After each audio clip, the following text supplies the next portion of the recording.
Roma is trending. Jackie No. is You trending. go, Cecilia go Dapa. into it. No, Cecilia Dapa is trending. You wanted her to trend yesterday. Now she's here. She's here. Okay. Sixers is trending. Nicholas Jackson is trending. Ben Lard Abibu is trending. Sona. State of the Nation address and another Sona. Tamale 2024 is trending. Now let's go straight to the tap. Okay, not you. Because I said tap, the thing just went up. The thing is listening to me. It's listening. Okay, so Sika official.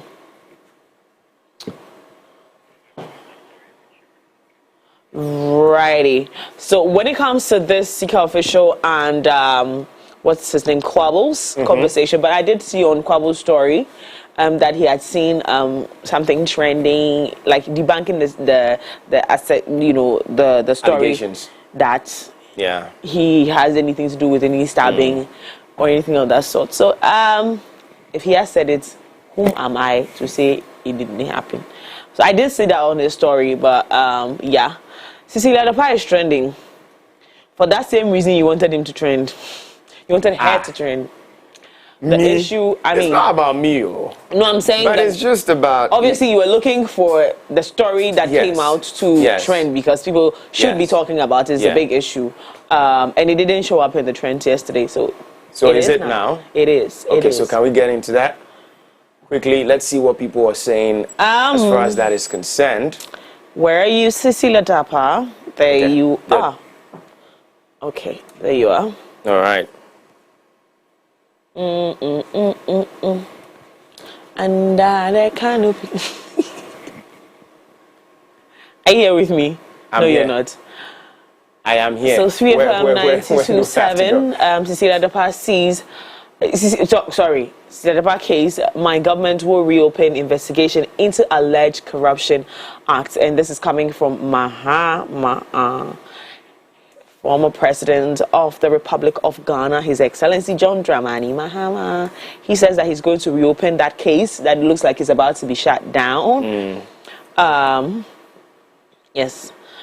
Again, 3FM 92.7, Mahama is playing cheap politics. Attorney General responds to former president's comment on Cecilia Dapa's cash saga. Attorney General, we're doing this? Like Ghana. And this source is not like one that would put up anything, that is not true. So Attorney General is responding to a former president, saying he's playing cheap. Wow, is this where we're going?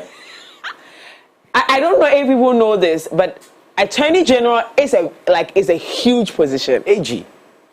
Attorney General is not. Okay, no joke. No, it's Friday, no guys. I'm not doing politics. Nah, I'm not doing this. Okay, so Paul's Ghana is also saying Mahama vows to reopen investigation into Cecilia Dapa's scandal. Yep, and so is okay. As prosecutor, Attorney General on whether Cecilia Dapa's case is over. He said we should ask Special Prosecutor, Attorney General, on whether Cecilia Dapa's case is over, and this was his response. Ask Special Prosecutor. Okay. I don't want 6.3 FM says John Mahama at JD Mahama to reopen the investigation into Cecilia Dapa's case when he comes to power. Medical fella and everybody else who's trending. So obviously John Dramani Mahama did post on X that my government will reopen investigations into alleged acts of corruption and graft in the Cecilia Dapa case. Okay. Let me read before I read. Okay. All right, sure. I don't think this has anything to do with this. No, it doesn't. Sam Perez says, which several policy propositions from the NDC? Is it the local-based players for Black Stars, no increase in teachers' salary because of honeymoon? Investigates Cecilia Dapa. If you don't understand the 24 hours economy, you are... Okay. For your information, DMB has provided 70 points based policies. Okay, so I think this is just throwing light on Dr. Mahmoud Bawumia's campaign. Okay, what kind of legacy? Okay, so Michael Blacker says, what kind of legacy is it at Accra that the high level of galamsey at his regime, or the dream of becoming a president just to live like an Arab prince, boarding most expensive jets, or Hezbollah minister appointee Sladapar, who was keeping monies in her house? And this is against, obviously, Nana Addo Dankwa Akufo-Addo, talking about policies. And now I'm getting we are in an election year vibe, really and truly. Felix Akakpo says, no. Oh, public service announcement. Few words for rapper Medical before his live concert in London tomorrow. Take notes, guys, and come through early. I had to do this one. It's got nothing to do with the Sladapar case, but yeah, I had to do this one. I'm sure Lady Diana will come through with all the juice. I know. Okay, so Babylon is falling, and that's I Am Kujo. Not just Sladapar, but... So he's speaking to Mahama, saying that not just Sladapar, but all other scandals since 2017. The only thing that can restore Ghanaians' confidence in the governance system is retrieval of stolen wealth and prosecution of all corrupt officials. Investigation, Modern Ghana says investigation into Sladapar scandal not closed, and that is AG again responding to this. Sad times to be Ghanaian. Modern Ghana again, Sladapar saga. It's very unfortunate, sad. Iyoko could have done better. Iyoko was thrown off the case, and so yeah, there's not much they could have done. Good news, says John Mahama, my government will reopen investigations into alleged acts of corruption again and graft in the Sladapar case. And so again, these people good news, just reiterated what was said earlier. What are your takes on that? But I agree with the other submission from, I didn't see the name, but he did touch that. It shouldn't only be that of the Sladapar case. It should be any other scandal that has come up, Including one that came up in his government. Yes, anything that they would have to probe into, you get me. And I feel it's not even about NDC or MPP. Even if there's a new MPP government, they should still probe into all these things. I mean, yes, you need to let us... You need to reaffirm and reassure Ghanaians that yes, you're here to serve for them. Ghanaians. You get it. It's not about. So it's not about somebody being in bed. If the person is in the party and if the person is part of government and the person has been a corrupt official, you need to probe into that, investigate, and bring those people to book. Absolutely, I totally agree with you. Let's look at how that plays out. This Sladapar case is exposing the loopholes that we have in our system, and it's interesting that this issue has shown how we can't be trusted with such serious cases, because the conversations that are after today's Friday, I'm not doing politics. I'm not doing politics. Okie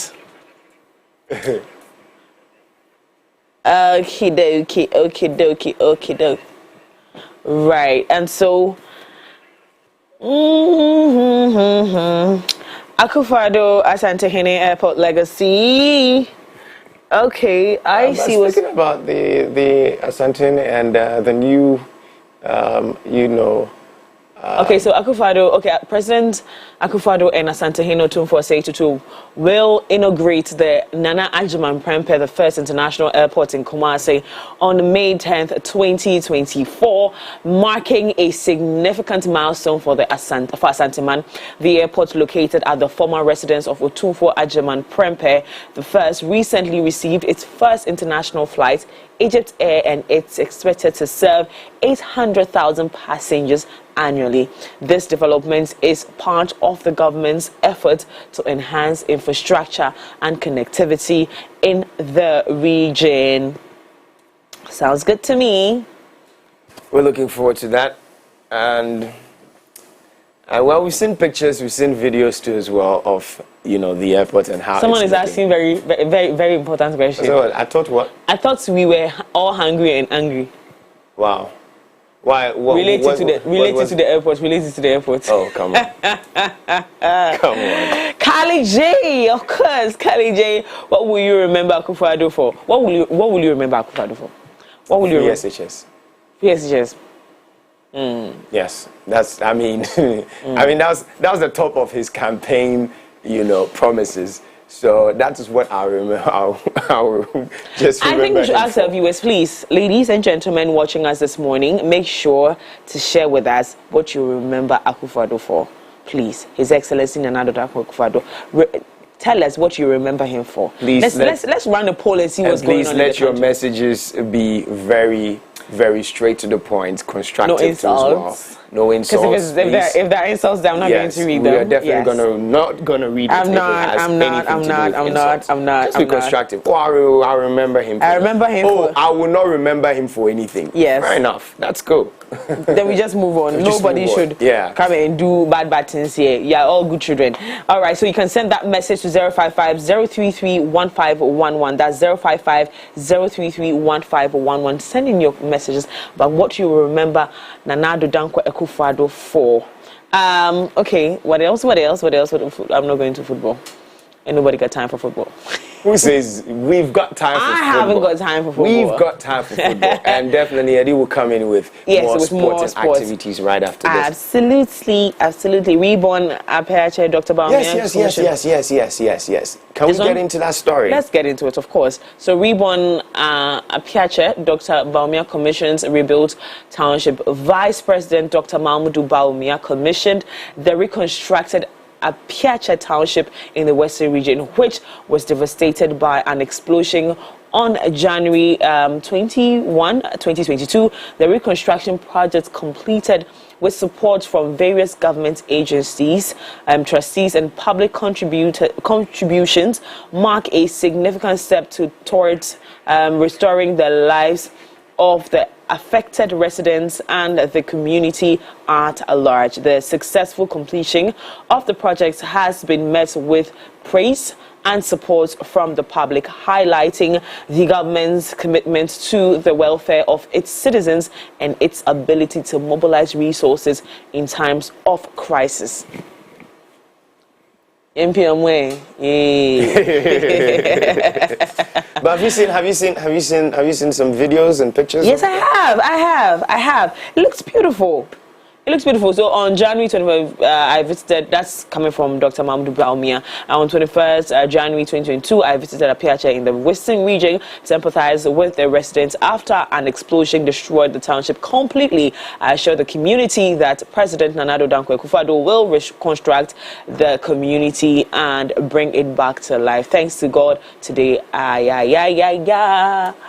So today, where is it?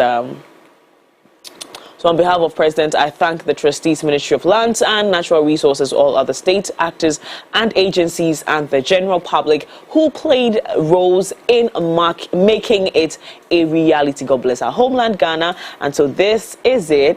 Oh, is it opening? Yes, it is. It's lovely. It's lovely. It's beautiful. We must just commend the government for that. This, reaction and proactiveness to this, because and the fact that they were able to raise funds from different agencies and individuals and organizations, that was amazing. Ghanaians are lovely people. Ghanaians are lovely people. I love this for us. Okay. So yes, that's it. Let's move on to our stories for this morning. All right, so moving on to our stories. Our first story, former President John Dramani Mahama has reiterated his commitment to reopen investigations into alleged acts of corruption and graft in the Cecilia Dapaah case if he wins the upcoming election. In a tweet posted on his official Twitter account, Mr. Mahama stated, "My government will reopen investigations into alleged acts of corruption and graft in the Cecilia Dapaah case." This statement comes in the wake of recent developments where the Office of the Special Prosecutor, the OSP, had referred the case to the Economic and Organized Crime Office, that's the EOCO, for investigations into money. The Attorney General's office has advised against initiating such investigations, citing a lack of basis for the OSP's request.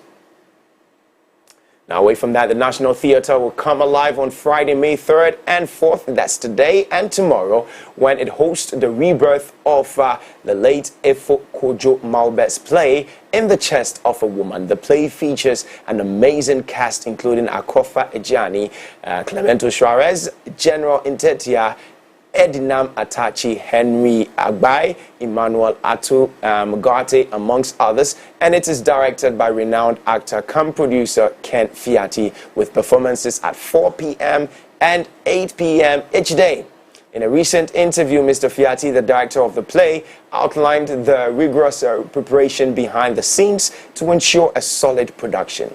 He said the team had employed over 200 individuals for the production of the play to deliver an unforgettable theatrical experience and similarly honor the legacy of the late Ghanaian playwright Efo Kojo Malbe. So it's definitely happening today, 4 p.m. and 8 p.m. and tomorrow as well. Repeat, 4 p.m., 8 p.m. Make sure you grab your tickets.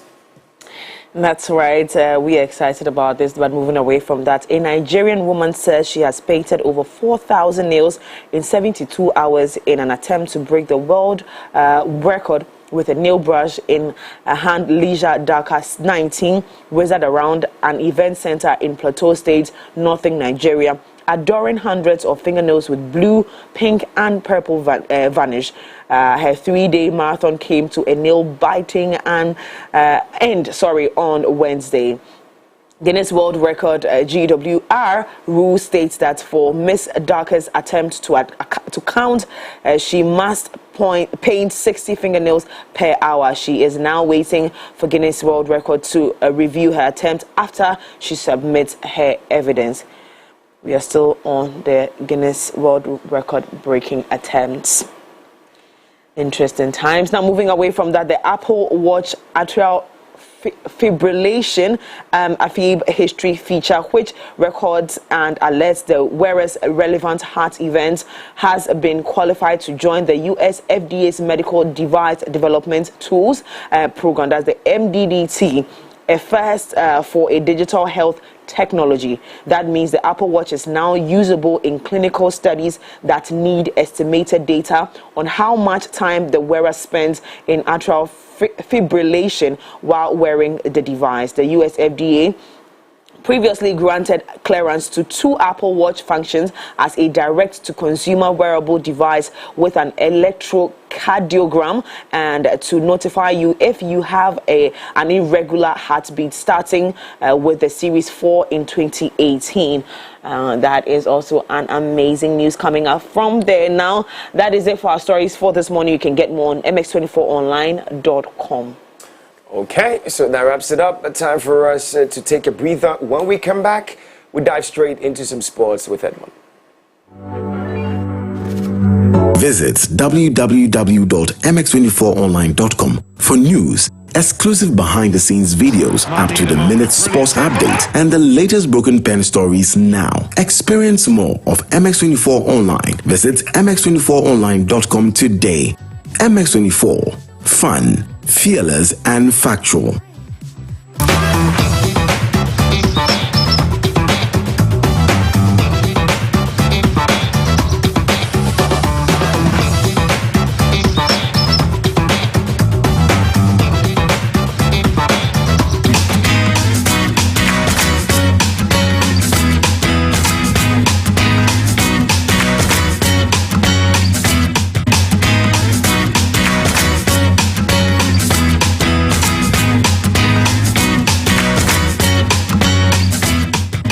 Hello there, welcome along to Sports this morning right here on the AM Club. My name is Sedinam Edmund, and what a night we had yesterday with regards to football in action.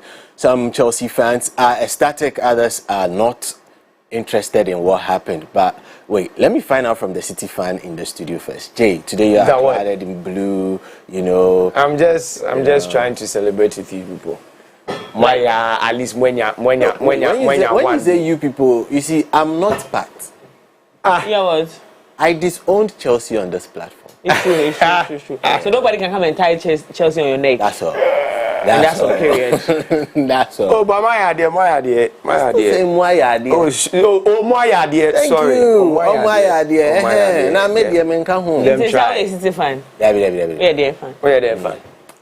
Now I don't. Brekum Chelsea, I don't know. Now I don't Chelsea. I don't support Hey, any team. boy, Brekum Chelsea. There are some stories that I don't want to get to this morning as well. So let's just start off, Charlie. This weekend, now the season is getting to its fever pitch point, and there are a lot of hot odds for you.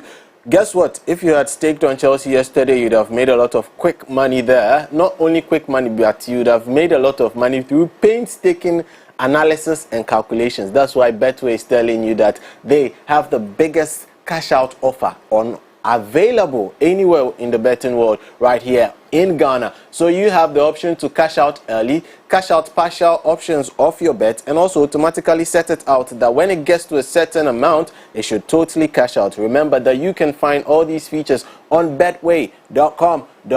Remember that if you're not 18 years, please do not get close to betting because it's not good for your health.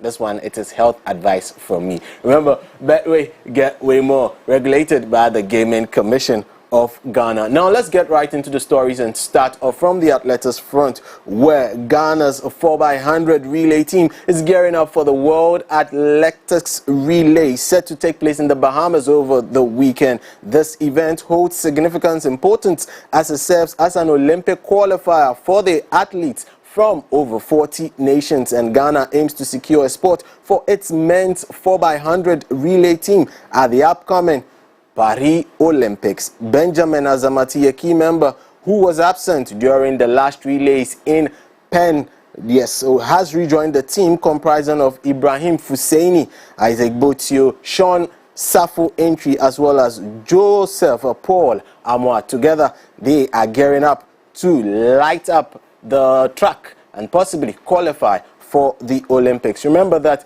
to qualify for the Olympics, you've got to do it two ways. Yes, one is to make the time, and the time for this year is sub 37 seconds, and they were somewhere in the 37 seconds when they ran in the Penn relays last weekend. So this is an opportunity for them to bring it down, and they have to do it also because, listen, they've got one of the fastest men in the world currently, Isaac Botio, in their strides. They've got Joseph Paul Ama, Benjamin Azamatis joining the team. So they are looking poised to make it. Currently, they are ranked 15th globally, something Ghana is doing right in the 4x100. Now let's shift our attentions and get into the EPL, where in a thrilling encounter, Chelsea secured a season double over London rivals Tottenham Hotspur. The match at the Stamford Bridge saw Chelsea dominate with goals from Trevor Chalobah and Nicholas Jackson,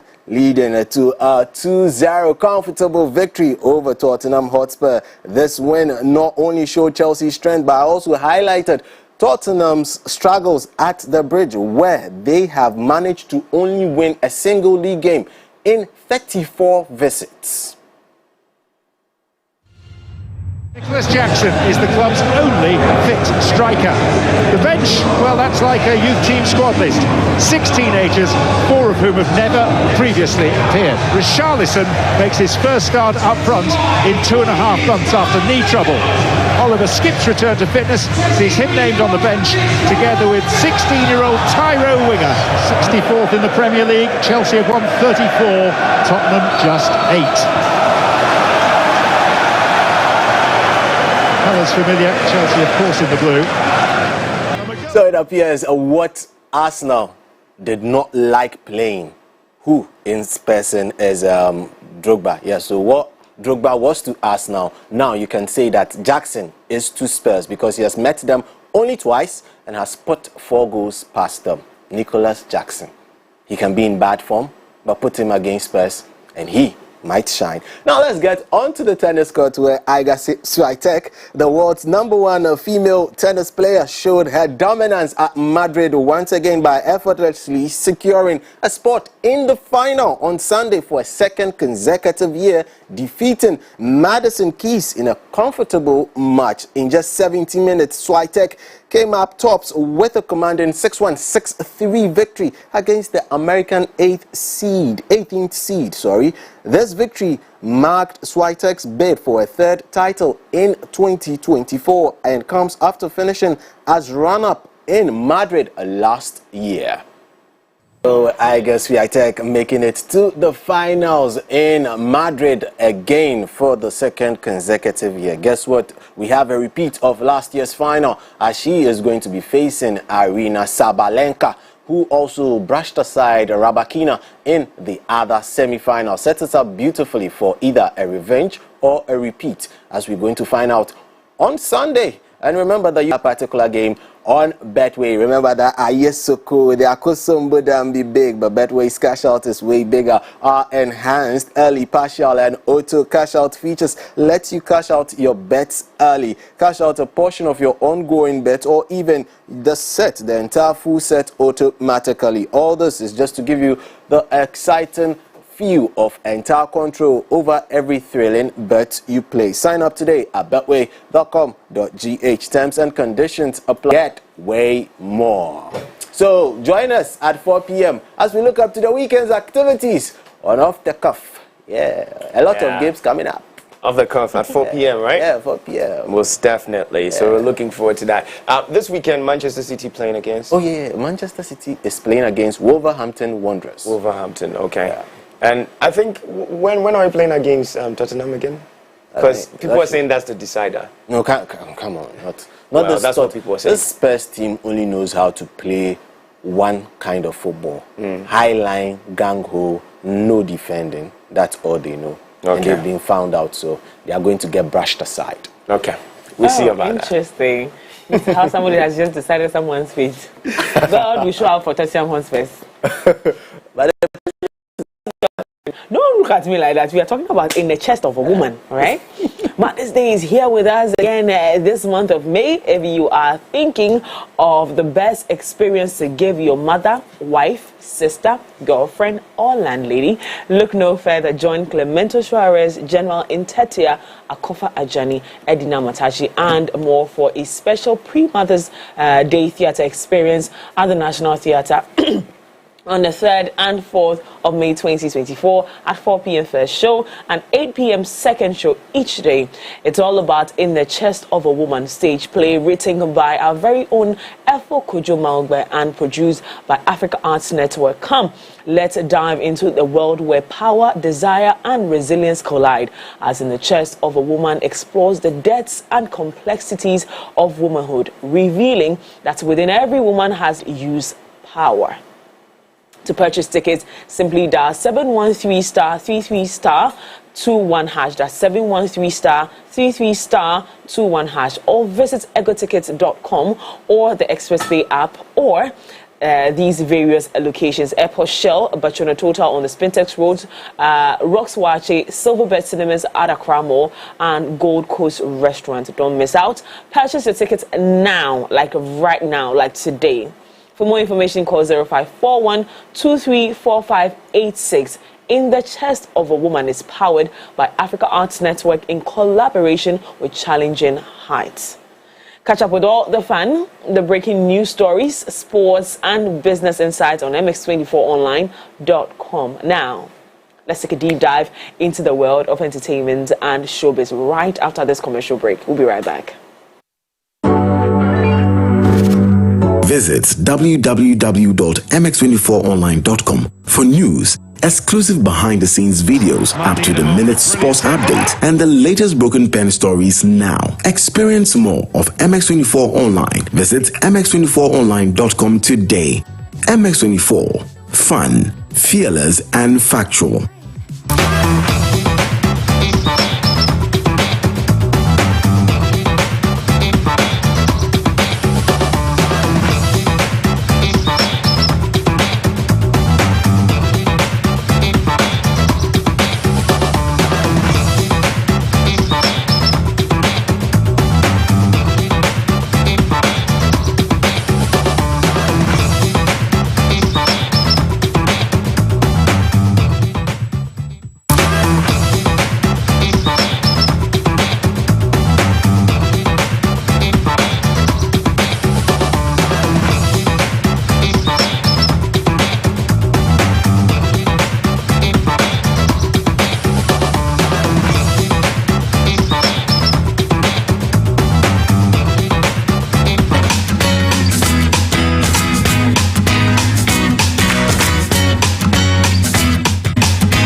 good morning. Welcome to Entertainment News right here on the AM Club. My name is Dana Edinam Kumbe. Good morning. Good morning. Good morning. How are we feeling? We're Doing good. good. We're doing good. How are you? A little under the weather, but Again? I'm a little under the weather, but we'll be okay. Yeah. I'm so sorry, but I love you. It looks like you want to combat whatever it is that is fighting. Yeah, I to love fight. that. I love Yeah, that. here to I fight. love She that. looks like Tomb Raider. Tomb Raider. That's not bad. That's not bad Yeah, at all. I should do a shoot like that. Yeah, You you should. know? Yeah. You should. Yeah. Because we should just give you like 2 guns, that's all. Yeah. You're good to go. Diana.Kumbe. Yes, I saw you. Sika Official was trending. Yeah. Did you do it? No. No, we want Okay. to hear from you. You have the room to DJ. I mean, yesterday he was trending. You did that one, right? Yes. Right. So this is just like an update. So guys, in the wake of the shocking stabbing incident involving Ghanaian social media blogger, Sika Official, co-founder of DWP Academy, Quabbles, whose name was mentioned as a suspect since the video popped up, has broken his silence. Quabbles shared on his social media accounts to address the accusations linking him to the unfortunate altercation. Now, we have the post that he made.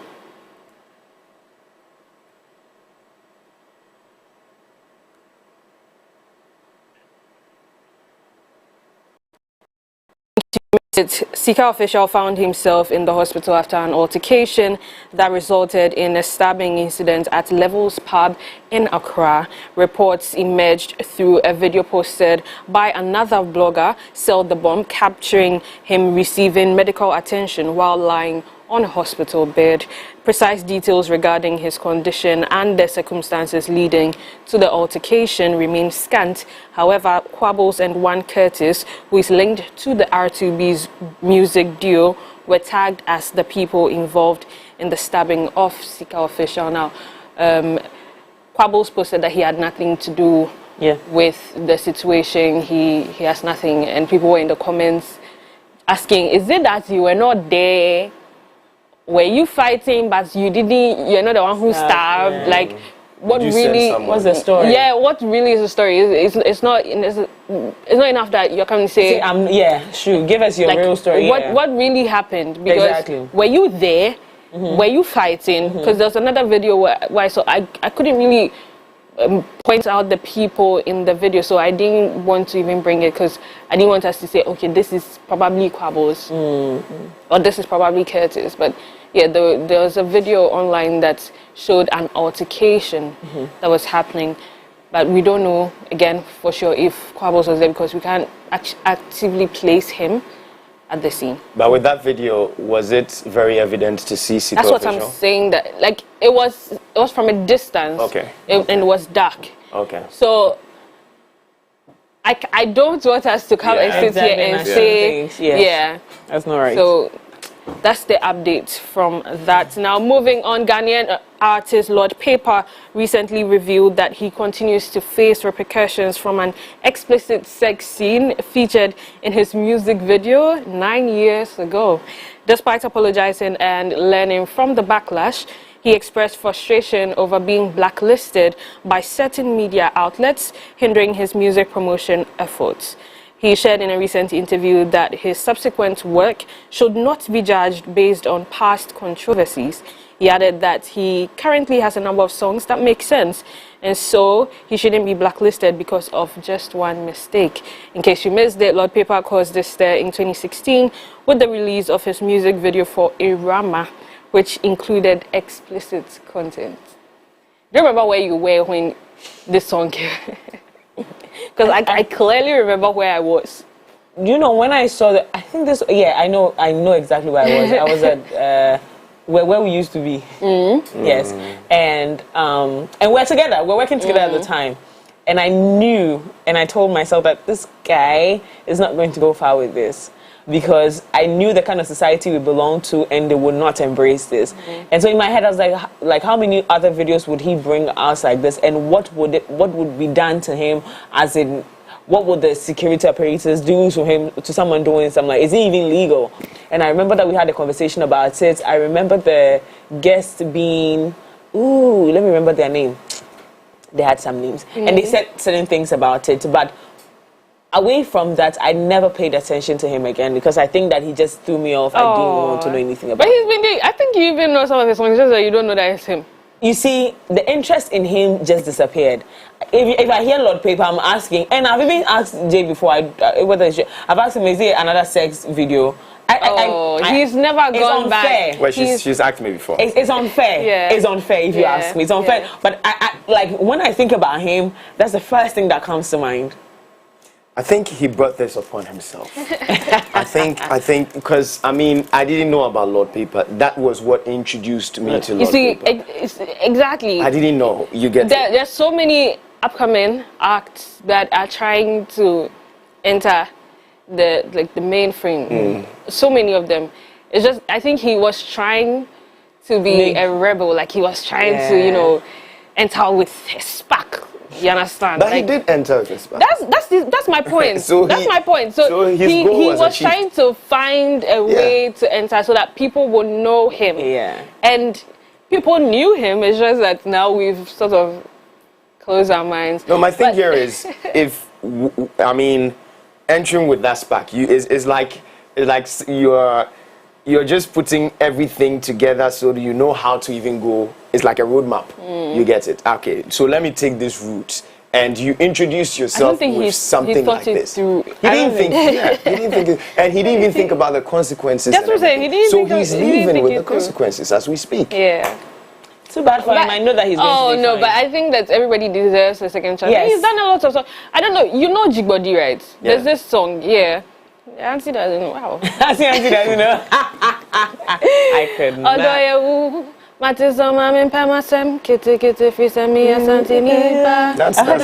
Lord Paper. That's Lord Paper. Yes, and it was tackling tribalism and things because he wanted to marry a girl who is aware or something. Yeah, that's the Jigbody. And the father didn't want her to marry him because of like his tribe, blah blah blah. Yeah, so like that was the concept behind it. It was a really good video. Brilliant. Good song. But too bad. I didn't get there. You know, I get you because the first time I interacted with him, I told him that. Yeah, I'm afraid though. Like, because again, the first thing that comes to that at the time that came to my mind was, I know, right? I know. Yeah, but that's sad. Yeah, exactly. That's he was like, really he's sad. not. I'm thinking about it right now. He's really not like that. Like it was just that one time. He's moved past it. He's grown. He's Ghanaians. Do you feel sorry? I beg you. You see that emoji of I beg you? Him. Do you feel sorry for him? Sorry for him. In what sense? Like pity? Yeah, like. No, I think that he'll be fine. I think that people. Like little by little, people have come to. I honestly, if he didn't come out to say this, I never thought that this was something that was actually ongoing because I'd forgotten about it. I'd moved past it at all. Like I've moved past it. I've seen his songs. I've seen that he's evolved. I've seen that he's doing different things now, and so it never really comes to my. Jesus Christ. My God. Why are you people? No. Oh God.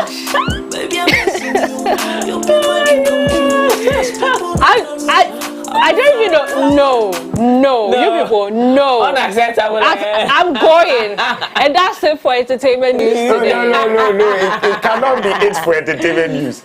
It cannot. Wow. My superstar girl. I mean, after doing this, were you also tagged some way? Oh, come on. But there's nothing in that video. No, I'm just asking because, I mean... No. Oh, that's so nice. Excuse me. Superstar. Moving on to Nigeria. And they all good Nigeria fans. Yes. Veteran Nollywood actress Shola Shobowale. I'm coming. Mimi. Yes, what's the name? Shola. Keep it at it. Shola. Okay.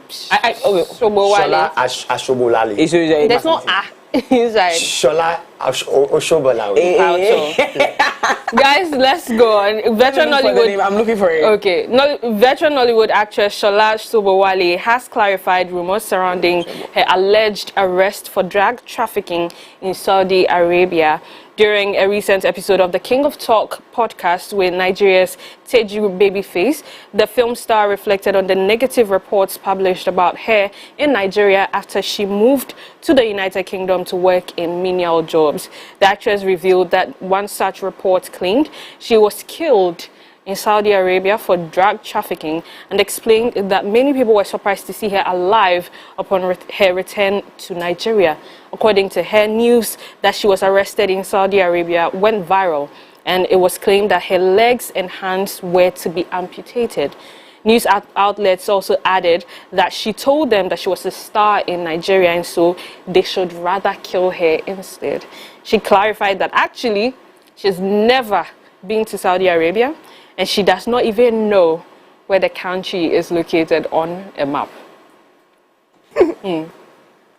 So how did the story come about?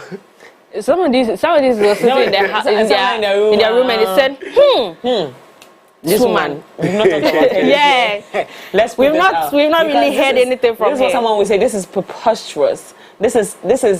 I'm sure she saw it, the news, so she should be sitting there wondering, am I dead? It's so sad though. And then the story they will add to is like to think when the story has passed that her legs and hands were supposed to be cut, but she said that I'm a star. If you cut my legs and my hands, I'll use this. Yeah, and my people back at home will know that this is what I went to do. So, you know what? Kill me instead. Okay, just off me. Just off me. I love that. Oh my goodness. And then she came back. And everybody was surprised. Yes. Everybody was surprised that she's back. And to think cocaine, that's what they said, that she was smuggling cocaine. Meanwhile, this woman was in the UK doing menial jobs because she was thinking about her kids and she knew that she had to provide for them. And she even recounted a story where she was working for someone and the person said, I know you. At the time, she had not blown. Like, she had done a few movies here and there. But the person said, I know you. Where, do I know you from somewhere? She said, no. So it was later that she went back to the person and told him that, because her name, she didn't write the full name. She just wrote Ola or something instead of the full name. Because if she had written her full name, they would have known. And so at a later period, she went back to tell him that, I'm the one. I'm the she. Yeah. It's me. I'm the. It is me. Yeah. So. But guys, that's about it for entertainment news with me, Diana Edinam Kumbe. You know what to do. Please give me a follow on my Instagram at diana.kumbe. Thank you, Diana.Kumbe, for coming through. It's Friday. What are you going to be doing? I don't want to say it on air. Okay. But I'm sick. So you can send me dollars. That's what's going to make me better. So yesterday, thank you, I went to hook my brother's hands, and I got some shmoney. And so anybody that... Who is that? I caught my brother yesterday. My brother has been gone for months. I haven't seen him. Will he come around today? So you got some money, so you... Yeah, so shout out to UK Crew, thank you. So you can spend on us too? So in Kojo's words, we live as Waji. So today there's watching for all of us. Kind courtesy UK. Who in my family members did this to me? Let me just say that I've already sent for some, so you can reimburse the person when they come, okay? Who in my family members did it to me right now? So you know what? Who did that? At least just give all of us at least just 100 Ghana. Yeah. Big woman like you, everybody, you like the whole house. Do you know how much they gave me?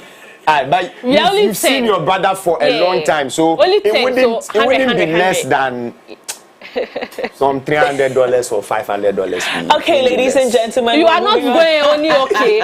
You are not doing any okay. She must accept before we move on. Right. So 100. 200 Have they not paid you? So the entire team is cute and watching your daddy. I'm going to be beaten at because maybe we will leave you there. It's not like we'll buy and we will leave you there. That's all. Everybody takes their pack. It will do you like cine, like movie. Yes. It will do you like movie. The way you have opened eyes for me, I thought we were a team. Today I'll be Kojo. We are eating this life. Don't trust anybody. Don't trust anybody. Let me do the dance again. Oh, This is how you know. It's a Friday. We've got watch it. This is the part Kumbe is on my side. This is the part we'll catch for social media. Friday mood. Yeah. This is the part. But still, There's a part. we are the crowd watching no better. Olive the boy has a song for us before we get into Lifestyle Daily, and it's going to be great conversations on the show, with the exception of people eating my money, chopping my money. So do stay tuned with us. Coming up is Lifestyle Daily. Lifestyle Daily. We'll be right back. Visit www.mx24online.com for news, exclusive behind-the-scenes videos, up-to-the-minute sports updates, and the latest Broken Pen stories now. Experience more of MX24 Online. Visit mx24online.com today. MX24. Fun, fearless, and factual.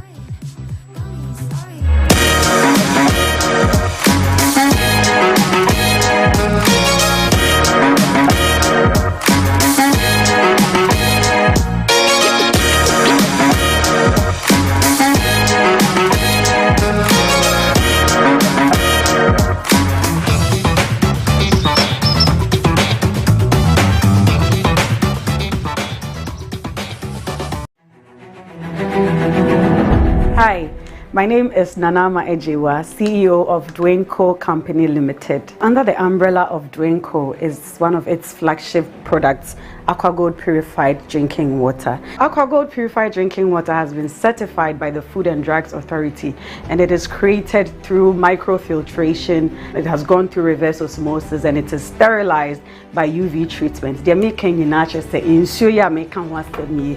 I go through science, technology, insuya want say insuya kroji insuya onuma who say manum insuya air the one so. We are located at Tema Community 12.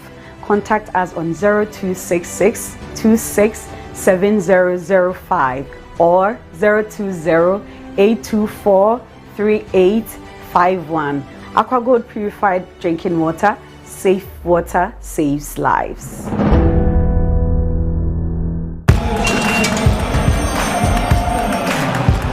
We are back, bringing you the latest lineup from Betway.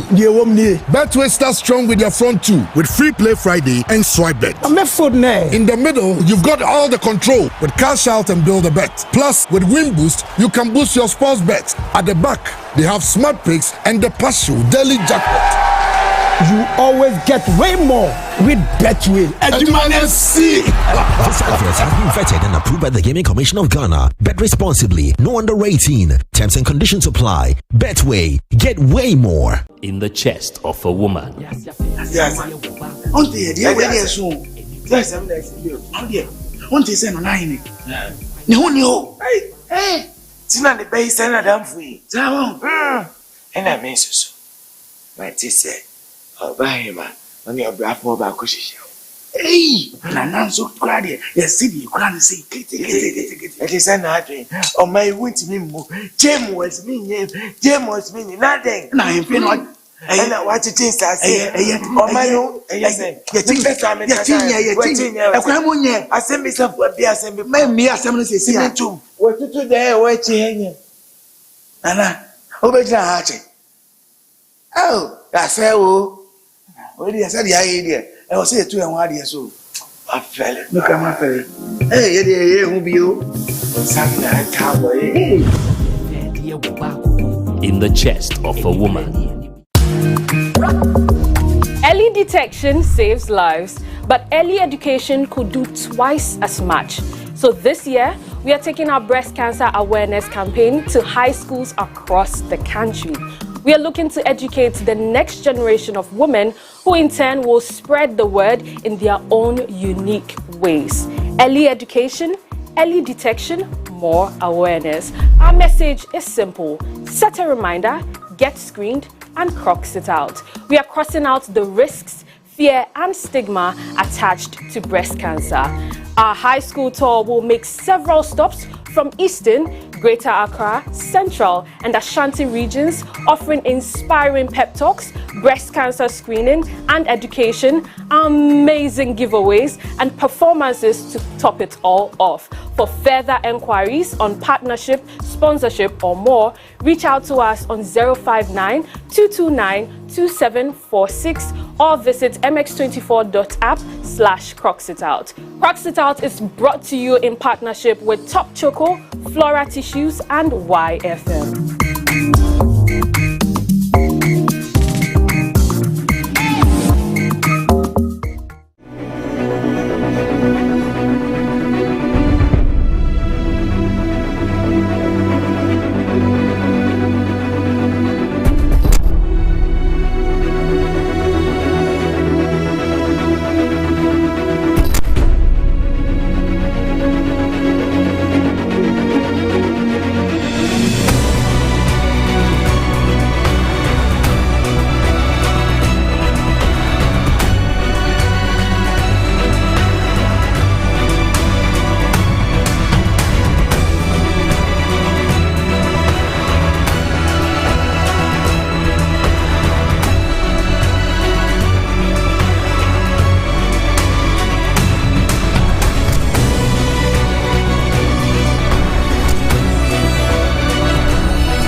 Summons Season 2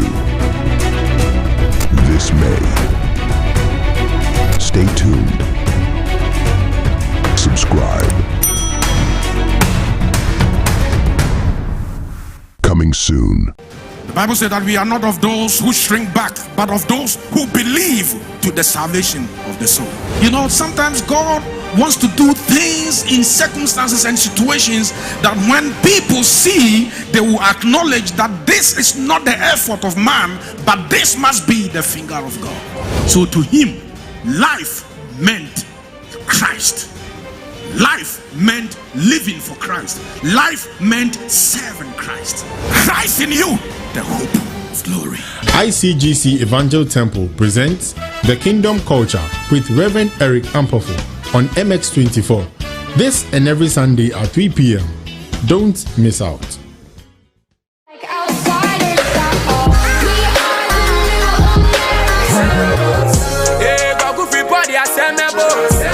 Okay, sweet, but girl, your love is sweeter. My hair, you pay for my hair. I know fit to reset. The gossip, maybe I was born faithful until the first female suddenly broke a vow. I feel like you can be my baby. What if I broke, now my business. I'll show you go buy to get you. And you know, I have a permanent fan. Yeah, free cocoa, being called, yeah, bad things go from my side. No hands, still I can't believe. You know what I mean? I was young, what you expect from me? It is what it is. Baby, the work gonna be. Oh yeah, make your own friend. Into the future with you, I'm not gonna leave you at the end of the road. Give me your love and you know it's safe. Baby, really lower high, lower high, Mon frère, j'ai arrêté certaines activités. Mécanique French, one tiasia mécanique. I flew a young when he say. Me bongo koko na maba when any na na me su me fairway when I bet me su daddy. Sorry na me jani makume masem. And some me ka me ti. Voice of Tertiary Season 2, showing this and every Sunday, 5 p.m. on MX24 TV.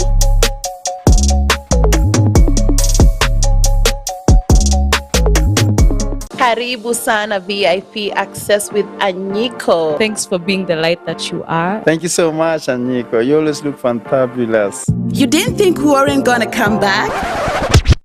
From East Africa to Southern Africa, Season 3 of VIP Access Podcast is presenting some of Africa's most talented storytellers, songwriters, hit makers, and showstoppers. They dwell in a world of hip-hop, jazz, African soul, rumba, neo-soul, and for the first time on this podcast, we look at how traditional African folk tales provides healing through music. VIP Access is home to your favorite African celebrities, personalities, and creators. Get your front row pass and enjoy the ride.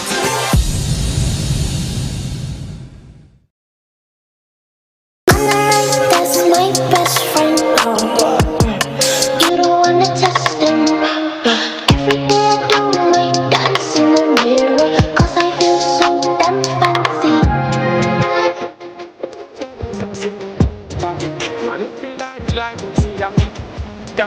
I go forward and need to me and my gang, we never speak. Nah, time here, let me move. Yeah, three swap I said. Time here, let me move. We're gonna go swim, move. Shallow time here, go. You make me.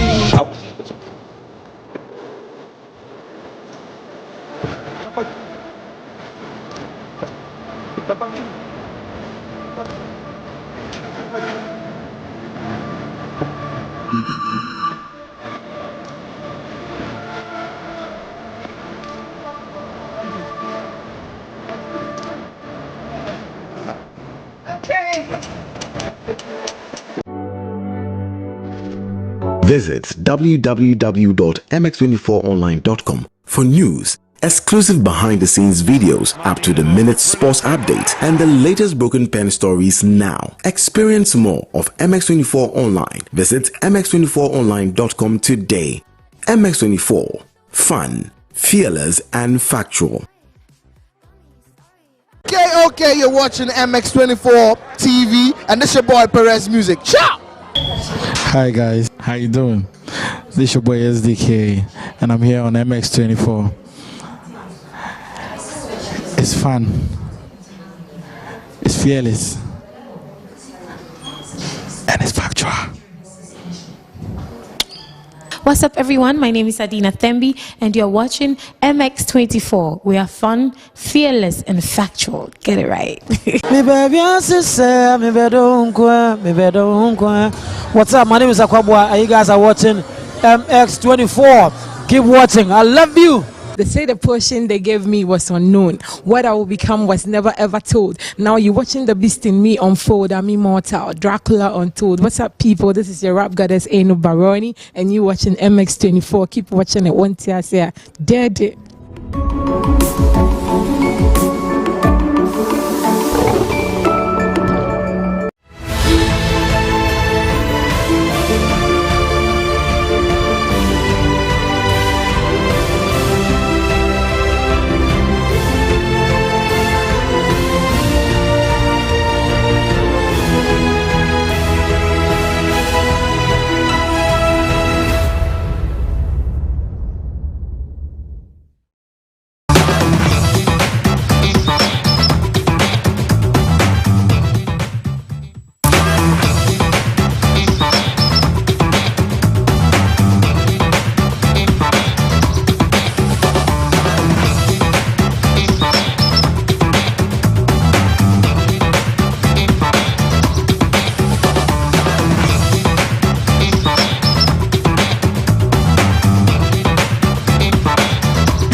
Alright, so welcome back to the show. This is MX24. It's a Friday. We can't say this enough when it comes to Fridays. Oh, thank good Lord Jesus.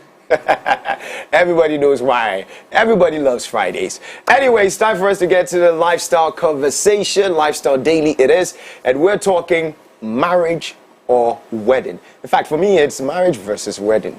Yeah, because the thing here is, do you know the slightest difference between that?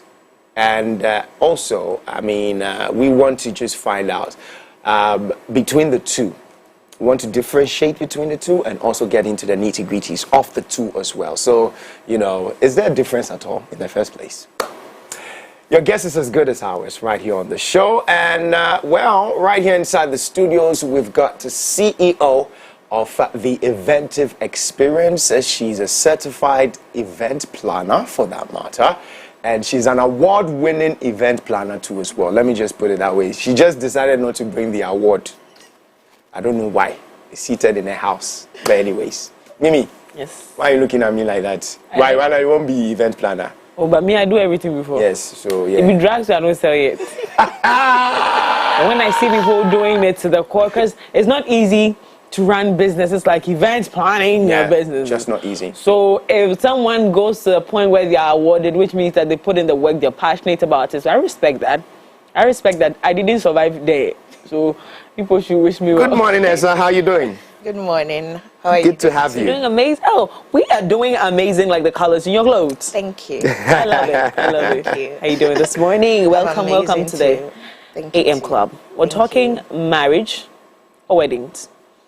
I'm sure you've seen thongs, elaborate, simple, gigantic, very brief weddings, and all types of weddings. And so we'll take it with your conversation. We're going to take it from that angle. I was looking up the rates at which divorces and weddings are spawning up in this country, and one of the things that came up was that there's over 500,000 divorce. As of 2021, a statistics was released, data was released, and it showed that there were more divorce cases than there are, or there were, as it were, marital cases. Okay. Some also were not just divorce cases; they were separations. And when they look into the story even further, they realized that the people that got divorced the most were people that invested more in their weddings. And I like the smile. So tell me, again, let's start from the event aspect of the marital conversation. When we talk about weddings, what usually goes into planning a wedding? Let's start from there. Okay, so let's start with defining a wedding. Yeah. So a wedding, I'll define it as an event. It's a day or two, and it's more of like the celebration of the union of the marriage. Yeah. So there are a lot of things that goes into a wedding. For me as a wedding planner, we are involved in the planning process. So putting together the logistics, the management, bringing vendors together, getting you a venue, all the little details that get into putting an event together. Yeah. That is what we do as wedding planners. Yeah. So for a wedding, all the details that get into it, getting the venue in check, having a photographer, videographer, your clothing, hairstylists, makeup artists, the food, the entertainment, all of those things come together to put the celebration together. So it's your job to get the bride, her makeup artist, and her clothes? Yes, it is. Really? Yes. Oh, I see. We recommend, because I feel for me, it's more of those people have a special relationship because they work personally with the bride. Yeah. So I like to recommend and then have the bride decide if they are okay to work with such a person. Yeah. If they are, we are good. Awesome. Yes. Awesome. So usually you are you also involved in the mental preparation of the person? Yes, we do. What do you do? More or less, we are also like counselors in the process because it's a stressful planning process. That's why we come in to take off some of the burden while you can focus on what you actually love to do aside the planning, which is a stressful thing. So sometimes they call in and they're like, we have work, we have this, we have that. I'm like, yes, that's why I'm here. Let me know what you want me to do pertaining the wedding planning, and then you can go do, maybe if it's church, if it's schooling, if it is work that you have to meet some targets on. Go and get it done. Go and get it done, exactly. Let me just handle the wedding for you. That is my main job. Oh, okay. Or our job as wedding planners. So I can say that because like later in the year I'm going to get married, I just tell you that. You didn't see it. Let's move on. I'll just tell you, listen, I'm going to get married on the 8th of June, so please plan it, do whatever. That's how I want it done. I'm going to be focusing on Mimi, school. are you? Please respect yourself. We have a date. Oh my goodness. Yeah. We have June in mind. We have that's a birthday though. Oh, so okay. that's what I'm asking. Are we this year? Hey, Lord, we thank you. We thank you. Still into the conversation. Let's get back into the conversation. So I tell you my date and I ask you the budget and then I'll just leave you and I'll just go and sleep. Yes, but it doesn't mean you won't do anything completely. Okay, tell me. There are some decisions you'd have to take because we'll work with whatever your preference is or preferences are. So with the wedding planning, there are some basic things before you even contact a wedding planner. Yeah. You need to at least know what your guest size is because that's going to determine what most of the other details are going to come up to. Example, if we're talking about venue and your guest size is 50, then we should be looking at smaller space venues that we should be going to. If your guest size is 200, we should know where we are going to. So we start with the guest size. And then we need a date in mind because that's what you need to book almost every other vendor. And then you can bring in your planner. No, have a budget. Yes. Have a budget first. So in your process of getting a budget, you have to do a lot of research, make a lot of phone calls, attend other weddings, speak to the vendors.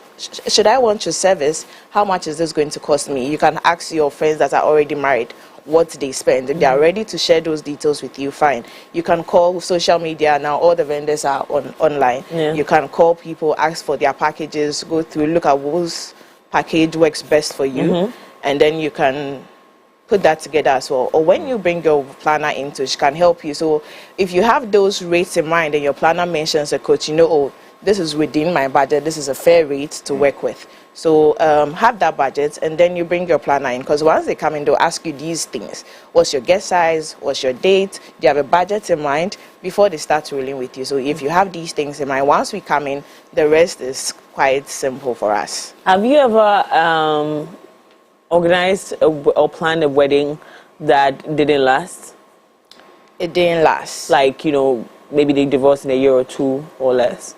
I've had a very ridiculous story, and this was my friend. She's watching, or maybe not. She after the wedding, they got home and the bride had called and was crying and was saying that the marriage is over after the wedding. Wow. And she thought she was being dramatic. And actually they had gone, like the man had gone to court the following day. This is literally like something that happened in Ghana. Wow. So that's what brought me to that conversation. Have you ever experienced something like that before? They had clients like that. I've had one that didn't happen at all. It was very dramatic prior to the wedding. And so let me say I've got 2 of such experiences in my book. I didn't want to mention, but since that's what the conversation is about, so yes. And one that didn't last. It was just about 3 weeks. No, sorry, I mean 3 months. 3 months? Yes.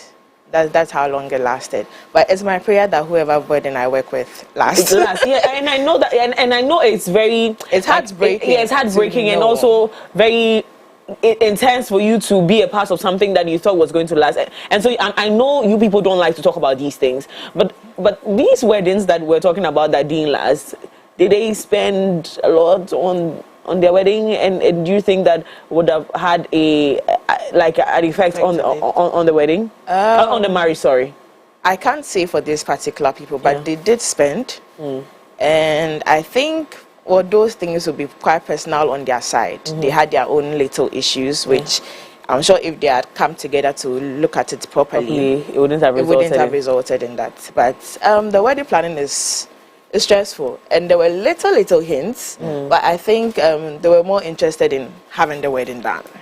Yes, than the marriage itself. Then probably they didn't put too much work into the marriage preparation. Okay. Yes. Okay. All right. We do have Madame Faustina Kwashi on Zoom right now. Good morning, Madame. Good morning, Mrs. Please, can you hear me? Yes. Good morning. Good morning. Please, how are you? I'm fine. And you? We are very, very fine inside the studios of MX24. Welcome to the AM Club. I don't know where you are headed to, but it looks like you're going somewhere. But anyways, we'll just keep it very, very short. We're talking weddings and marriages, and we've realized that in recent times, we've had so many couples get into their weddings and plan their weddings and have a luxurious wedding for that matter. And then probably just about 3 months down memory lane or 6 months again, and then we realize that there are issues.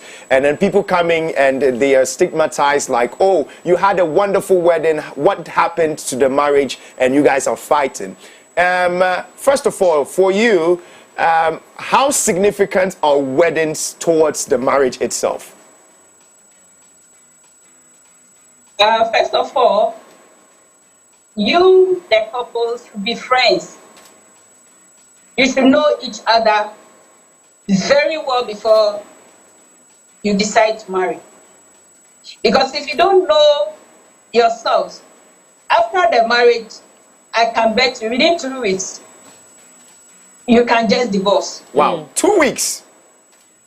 Yes. You can just divorce. Because if you don't know the man or the woman, after you settle in the same house, then you know that, yes, you've met someone who is not your. Yeah.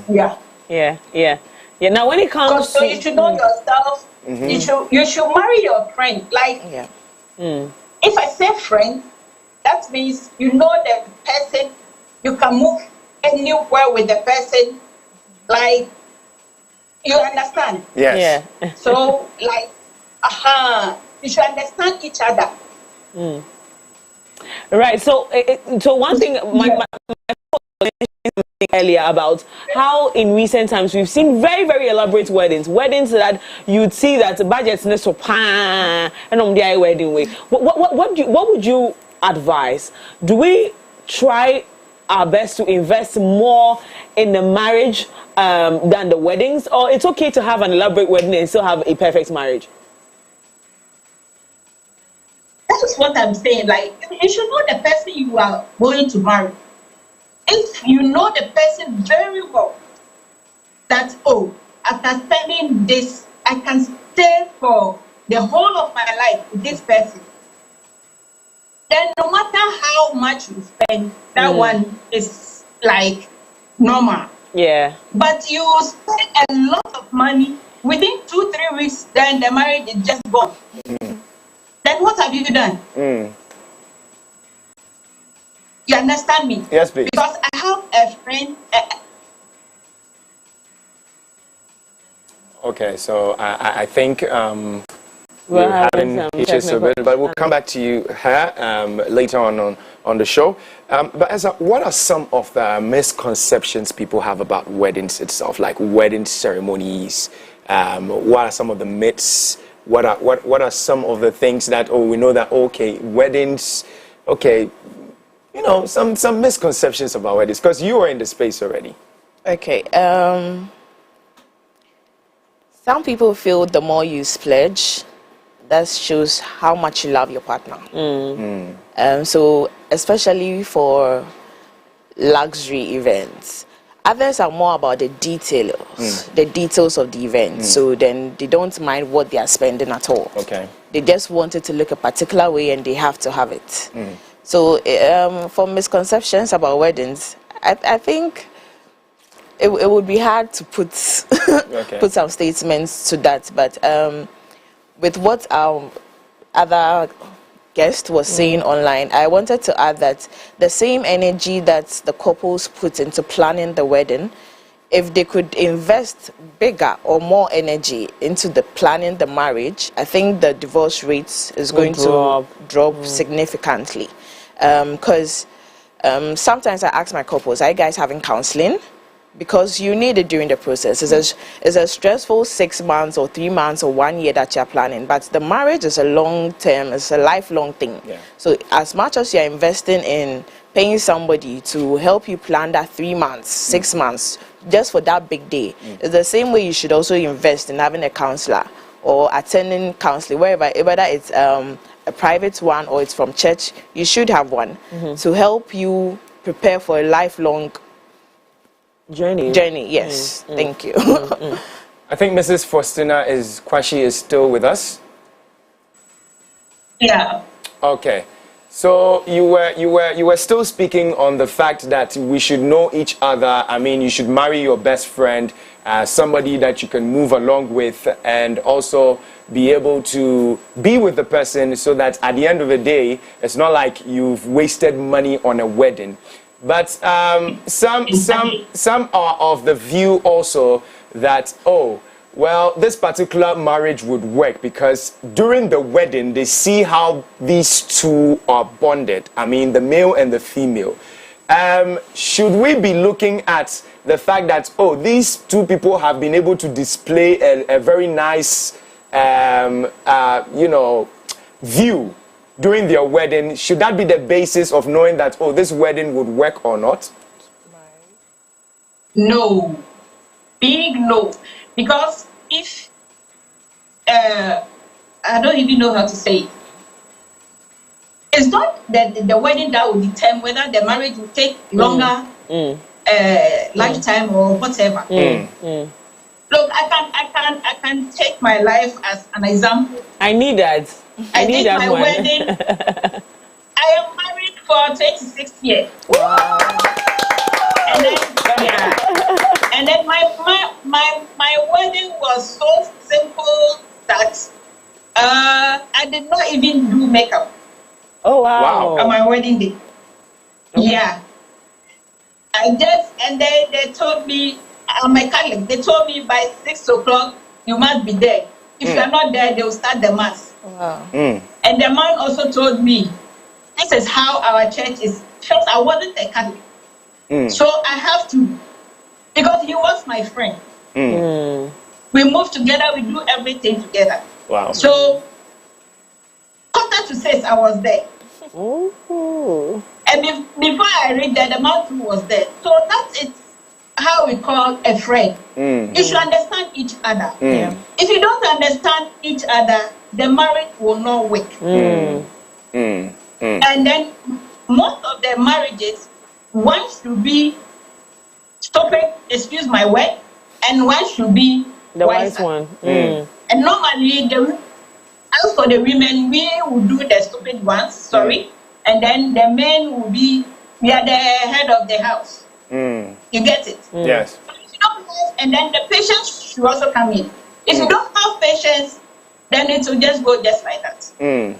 You said something very important that I'm glad that you highlighted that conversation. In recent times, we've seen young people, or my generation, talk about how, oh, I'm feminist, I'm a woman, I can also do this. Feminist conversation that is misguided because the actual purpose for feminism has been, totally thrown out.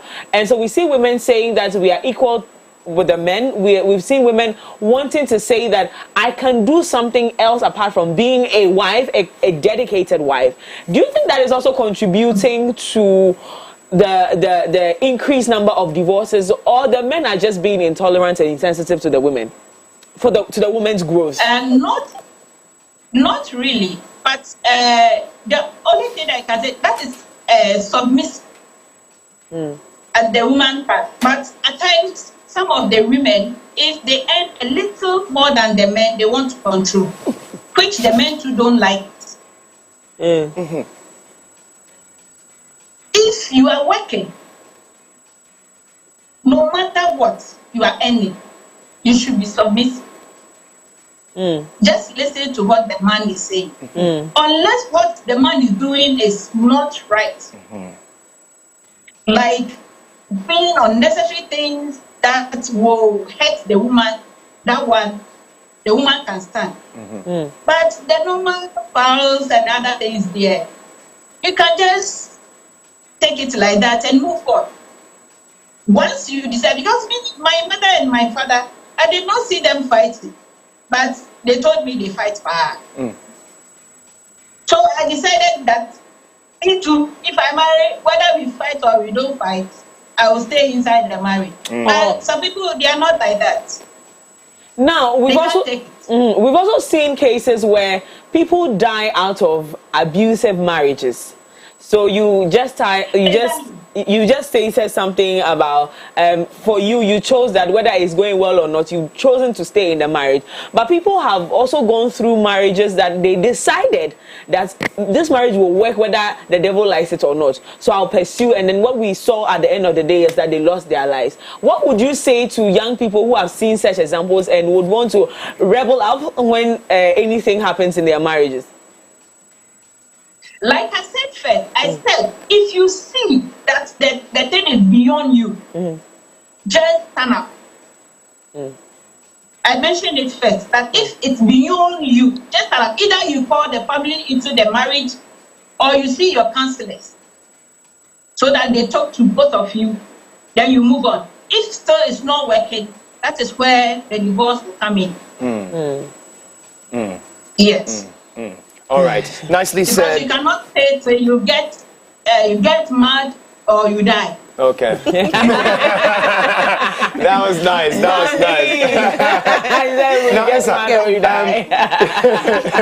nice. Now we're coming back to Esa. Mami, we know you're still on with us. We'll come back to you shortly. But Esa, what would be the rudiments and for a successful wedding, not marriage? Because you see, I do know. I mean, we're all into the space of helping people make their day and get their day right. You get it. Yes. But you see, it all comes with the planning. And some people would also say, we don't need a planner. We don't need a coordinator. In fact, can you even spell the difference between a planner and a coordinator? Yes. Okay. So the planner is with you the whole period from the time you guys have a date and you decide that you want to get married. So some people say right after a proposal or you decide that we are getting married and you look for a planner. That is when the planner's job starts. Okay. But for a coordinator, or let me say the planner does more. They bring in all the vendors, get you to have everything to be in place for the wedding day. And then for a wedding coordinator, they come in just a month before and then they touch on the final details of the wedding day. Okay. So after you've sorted out everything, we know you cannot be the one to be following up on phone call. Where have you gotten to? I need this here. Can you place this there? When I walk in, I want this song played. Fireworks when we get on the dance floor. I want the cake. I want to cut it on this side. It is the coordinator's job to make sure all of those details are put in place on the wedding day. So the coordinator is seen more on the wedding day, but the planner's job is done like back end, behind the scenes. They have done all the legwork, all the phone calls, they've done everything. And you see the coordinator front everything, final details. They have touched down. Work plenty. Exactly, we do all the legwork. Okay. So sometimes you can have, you can plan by yourself and then just get a coordinator to all that you have put together, lay that information on the coordinator, then they'll put the wedding together for you nicely. Yes. Can you also come in and tell us the role of the family during the wedding? What will be the role of a family, during the wedding, and also probably the role of society too as well in terms of weddings? Because we have people say, this wedding dear. No, this wedding dear. From the onset, how probably somebody would be portraying how the wedding would be. Some people also have the feel of, this wedding will go this way. You get it, in their own way. Apart from the spiritual side, where somebody will go and say something about somebody. Let's leave that one aside. But what is the role of the family, and what will be the role of a society in a typical wedding? Okay, let me divert a bit to marriage. Okay. So marriage is a union between two people, legal union, and it's not just the two people, the two families, sometimes two communities, and two tribes, sometimes. So now, getting it back to weddings, it plays the family or the community, they play an important role in letting us know, sometimes, especially with a traditional ceremony, it will help us know where the couples are coming from. So how they go about their things. There was one particular wedding I coordinated, and I was told that there was a priest, there was a chief with a whole entourage. And when they come in, there's a special group of people that play a different kind of drumming for them to walk in. And then when the bride is also coming, there's a different drumming that also happens. I didn't know this. So I also learned a lot during the wedding process because you're learning about different tribes, different people, different families, how they go about their things and all of that. So they help us make the couple who they are. They should, how they can be themselves at their wedding. Because we are Ghanaians, we can't do everything Western. So if you have a family and this is their tradition, it comes to play during the wedding ceremony. Like, let me see if I have I'm trying to play back my mind and see if there's a typical Ghanaian wedding I have. What I have is like Nigerian. Where in mind, for them, I think it's the Yoruba tribe. Okay. I'm not too sure, but later they can forgive me. The groom, when there's the ceremony, after a while that the ceremony is ongoing, and there's this part, I've even posted it on my page before, there's a part that the bride gives the groom a new cap to show that this is my husband. And then like now you're no more single, you have a wife, so like she's dressing him up and show that this is my husband, this is my man. Okay. And everybody knows that this is. And then like the other cultures too, they go with the cap, they go around. So it helps you to know that the tradition, how they go about their things, the culture invested into it. I think for Ghanaians, we haven't really put in those let me say acts to depict that. But we can tell from our dowry, the music that plays, the entrance, the how the language that is even spoken at those traditional ceremonies to let us know the culture of the couple that is getting married. Okay. Yeah. Now, in an event where you notice that there's a bit of a rift between a couple during the planning, what would a very experienced events planner like yourself do? I mean, to be honest with you, we're human beings. We have our instincts are pretty active, and when you're doing something like this, Yes, you're very in tune with yourself. You can tell when things are not going. When the wedding is not about wedding, right? This is just going to be an event. The wedding is not wedding. The wedding is not wedding. Yeah. What would you do? Do you have the capacity to advise that you people, can we hold on this wedding and fix whatever it is that is going on? Or, you know, do you have that? Yes, the we do. So during the planning process, we always ask who is like more of the person of influence here in terms of payments and all of that. And sometimes if you want a particular payment down, we have to know who we can also talk to influence that person to make the payment. So when there are issues, we try and see if we can get to that person to have a conversation with. Or sometimes we just focus on the couple because we are working for the couple. So if there's a rift between the husband and, the groom and the bride, we speak to them. So I'll go to the groom. Oh, I think what she's saying is, let's try and consider it. I know it's a bit on the high, but we can compromise on this one. Let's get this for the bride, and then maybe I'll get you another vendor that is more affordable so that she can get this. It's not all about money. Sometimes you just have to tweak things a bit. We will not let her know. We'll still get you this person and this person, so that we try and create a win-win situation for everybody at the end of the day. And for the bride, sometimes we just go like, just calm down. Maybe, you know, most of the payments are coming from the grooms, and just have to be patient a bit. So we try and advise. So we play the counselor duties sometimes when the need arises. We'll continue this particular conversation because, again, like I keep telling everybody, we are about to get married, so we need to know. We still have our madam on. Please, can you mention the name for me? Oh, it's Mrs. Faustina Kwashi. Kwashi? Yes. Me, I am terrible with names. So everybody knows this. So she has forgiven me in advance because she's going to come to my wedding. So she has to forgive me. Because I picture you as the woman who will be at the wedding, be like, let me advise this girl. And you stand up and advise me. So let's take it from here.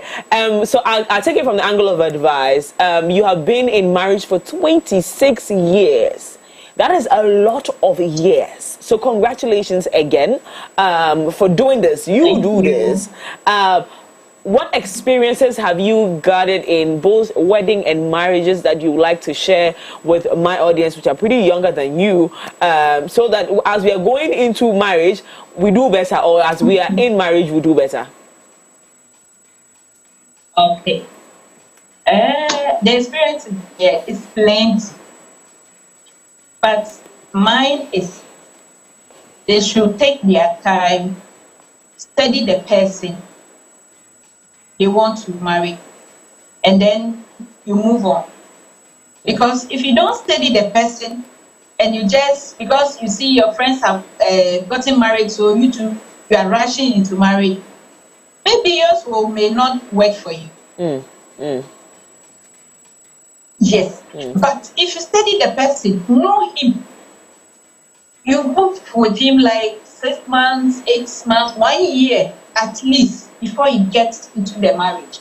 I think it will work. If you see him within 3 months, we are going to marry. Like, hey, But God being so good, most of the marriages I have handled, they are all still in the marriage, and it is working for them. But before even I will do your setup or I will do your distance planning and everything for you, I'll call both of you. Oh, nice. And I'll advise you. Marriage is not an easy thing. If you think you know him, you know her very well, that you want to stay with this person, no matter what the person will do, forgive and forget and move on with your lives. If you think you cannot, please let's end it today. Don't continue this marriage. I like that. And after that, I will pray with you. I will pray with you. So, and everybody is making it in life. The one that I have handled it myself. God being so good, they are all in the marriage, and some of them look like they follow my footsteps. Because most of them knows me. So they want, mommy, I want to be like you. How did you make it? Like up and downs and other things. Some of them know, and then it's not easy, but we are still in. Yeah. But mommy, so quickly. I will tell them that they should know the person they want to move with. Okay. If not, you will not make it. Okay, Mommy, quickly, one more thing before you leave. That was a very great advice. But recently, one of our phenomenal artists right here in Ghana, that's TikTok. I know you would know one of his songs. So he came out saying that a couple must, know themselves for almost close to 7 years. Before, 7 years? Yeah, was it 7? No, he said 7 years. 7 years, yes. For 7 yes, years. they should know themselves for 7 years before they get into the marriage. This has sparked up a lot of conversations. Now people are asking questions. How long am I supposed to date somebody? How long am I supposed to court somebody before I enter into a marriage or I get my wedding done? For you as a counselor, for you as an event planner, what would be your suggestion in terms of the timing? At least 1 year should do, because you cannot move with the person for 1 year and the person will hide the character, all the character he has. No way. One day, you will put one for you to know that this is how I am. He will tell you, this is what I want, this is what I like, this is what I don't like. And if you want to move with the person and you are okay with that one, fine. But if you work with the person 7 years and still it will not work, it will not work. Wow. I see. That's so profound. That's deep. That was so profound. Thank you so much, Mommy. Thank you so much for joining us here on the show, Mrs. Kwashi. She has been married for 26 years, guys. 26 years is a lot of years to be doing this. We really appreciate your time spent with us here on the show. We know you're busy. We know you're supposed to be doing a lot of things, but you spend time with us here, and we don't take it for granted. Thank you so much, Mommy. Thank you. You have a great day. Thank you. Thank you. Bye. Bye-bye. Now let's come back to the Gen Z specialist, the one who is planning Gen Z marriage. So we're talking about some of the things that you do during, and I'm glad that she added also that she makes time to pray even with the people and make sure that, listen, you people, you have to know what it is that you're getting into and give a few advice as an older person. I believe that sometimes some of the couple are difficult to deal with. Some of them you might not be able to approach them, but you do see what's happening. Yes. Are you able to pull out and say that I'm not about to organize a failed marriage? Well, I haven't been put in that position before. But what I do is I pray for my clients behind the scenes. If I can't pray with you in person, maybe I know that you're having a difficult time, I'll pray for you behind the scenes. That's good to know. Sweet. That's so sweet. Yes. Your worst experience planning a wedding? Worst experience ever? Worst experience? What really happened? Tell us. I'm sure Kojo knows about this one. But, okay, so this one, the wedding never happened. Yes. it started very exciting. Both couple were abroad. And when it was time for the wedding preparations, like a week or 2 weeks to time, they had scheduled that the groom was going to come in first, and then the bride joins later. When it was time for the groom to come in, he was having challenges where he was, so he couldn't make it. And the bride came down and waited. And I was communicating with both parties, and I knew what the groom was going through, but the bride and her family, like we're talking about the significance of family, they were also telling the bride, giving her ulterior motive, what if he doesn't want this, what if?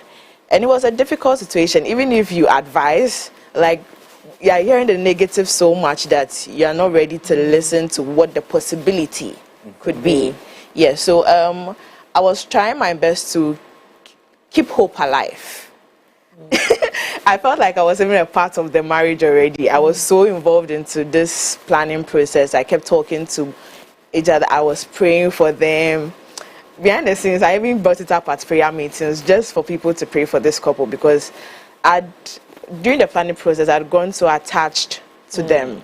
And I was sad that I'm working on something and I feel like this is about to fail. So I was doing everything possible to make sure that this wedding happens. But it was difficult. The family, they wanted to cancel the wedding. I said, don't cancel, let's postpone. Because once you cancel, you're losing everything you've paid the vendors. And no vendor is going to refund. And they called the night before the wedding. No, first 2 weeks to time, I told them, let's postpone. If we've spoken to guests, we've given out invitations and everything, we can still tell them that the wedding has been postponed. It's better than waiting on that day and letting people know so that they can reschedule their activities. But then they were like, no, want to cancel. So I was the one dragging the whole thing just to keep this marriage alive, sort of. A week to time, they called. They're like, we are not hearing from the groom. I don't think this marriage is going to hold. And from the groom's side too, he was still having challenges. He was also doing everything to calm down, but he was having some serious challenges where he was and he couldn't make it. Wait, before you continue, he had challenges he couldn't communicate with his incoming wife? Yes. Oh damn, nah, that was a failure. No, that was a failed marriage. I don't know if it was a thing with network for them, but the few times I was able to get through, whatever he tells me goes like, make sure my future wife is okay. Make sure my future wife is okay. Not that tell her about it. And some people like have spoken to her. But some, you know, you talk to you, but what somebody, your friend is saying is not coming. Maybe he doesn't want to get married again. Maybe he's getting cold feet. He's lying to you. Probably he's already married there. That kind of conversation is what they are having constantly, even though your partner has told you that I'm on my way, I'm having challenges, I'm doing everything to get here. They've seized this, they've seized that. I can't make it. Give me some time. I'll be there. I promise I'll be there before the date. And all of that is not happening. So the original date of the wedding, the groom couldn't make it. I was like, let's give it 1 more week. I'm going to speak to the vendors. And because I've already built a relationship with all of these vendors, they're like, Esakos is you, will show up for the new date. I gave them the new date. The 9th to the date, still no groom. So we had to painfully, they asked me to cancel. I said, no, I'm not canceling. I'm going to still postpone. So whenever you are ready, whatever deposits you have with these vendors, whenever you are ready, you just have to top up the difference and we can still have this wedding.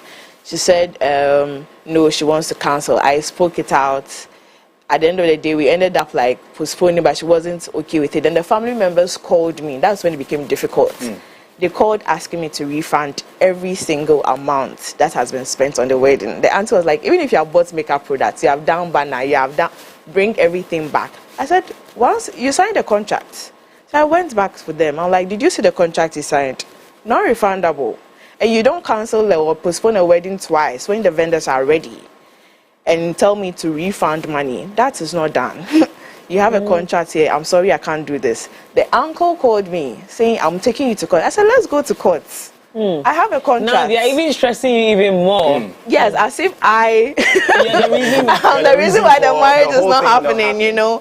So I'm like, there's not much I can do at this point. I've played my part. I've prayed for you guys. I've advised you guys. It's quite unfortunate that the groom is going through such a situation at the moment. And what I think at the end of the day became a bit of a friction between myself and then the bride and her family. So when all of that, the calls were coming in from the bride's family, the bride was silent. And I knew she wasn't happy, but I'm sure she gave them go ahead. Like, me, I've paid her. If you both get a way to collect the money, fine. So everybody was trying to do everything they could to get the money back. I'm like, this is money lost. I wasn't even paid my pool planning service because it was the groom that hired me to make sure the bride was okay and everything goes on well. And the groom never came down. And he was Do you having think that in challenges. this case they were unfair to the groom? I think they should have been a bit patient.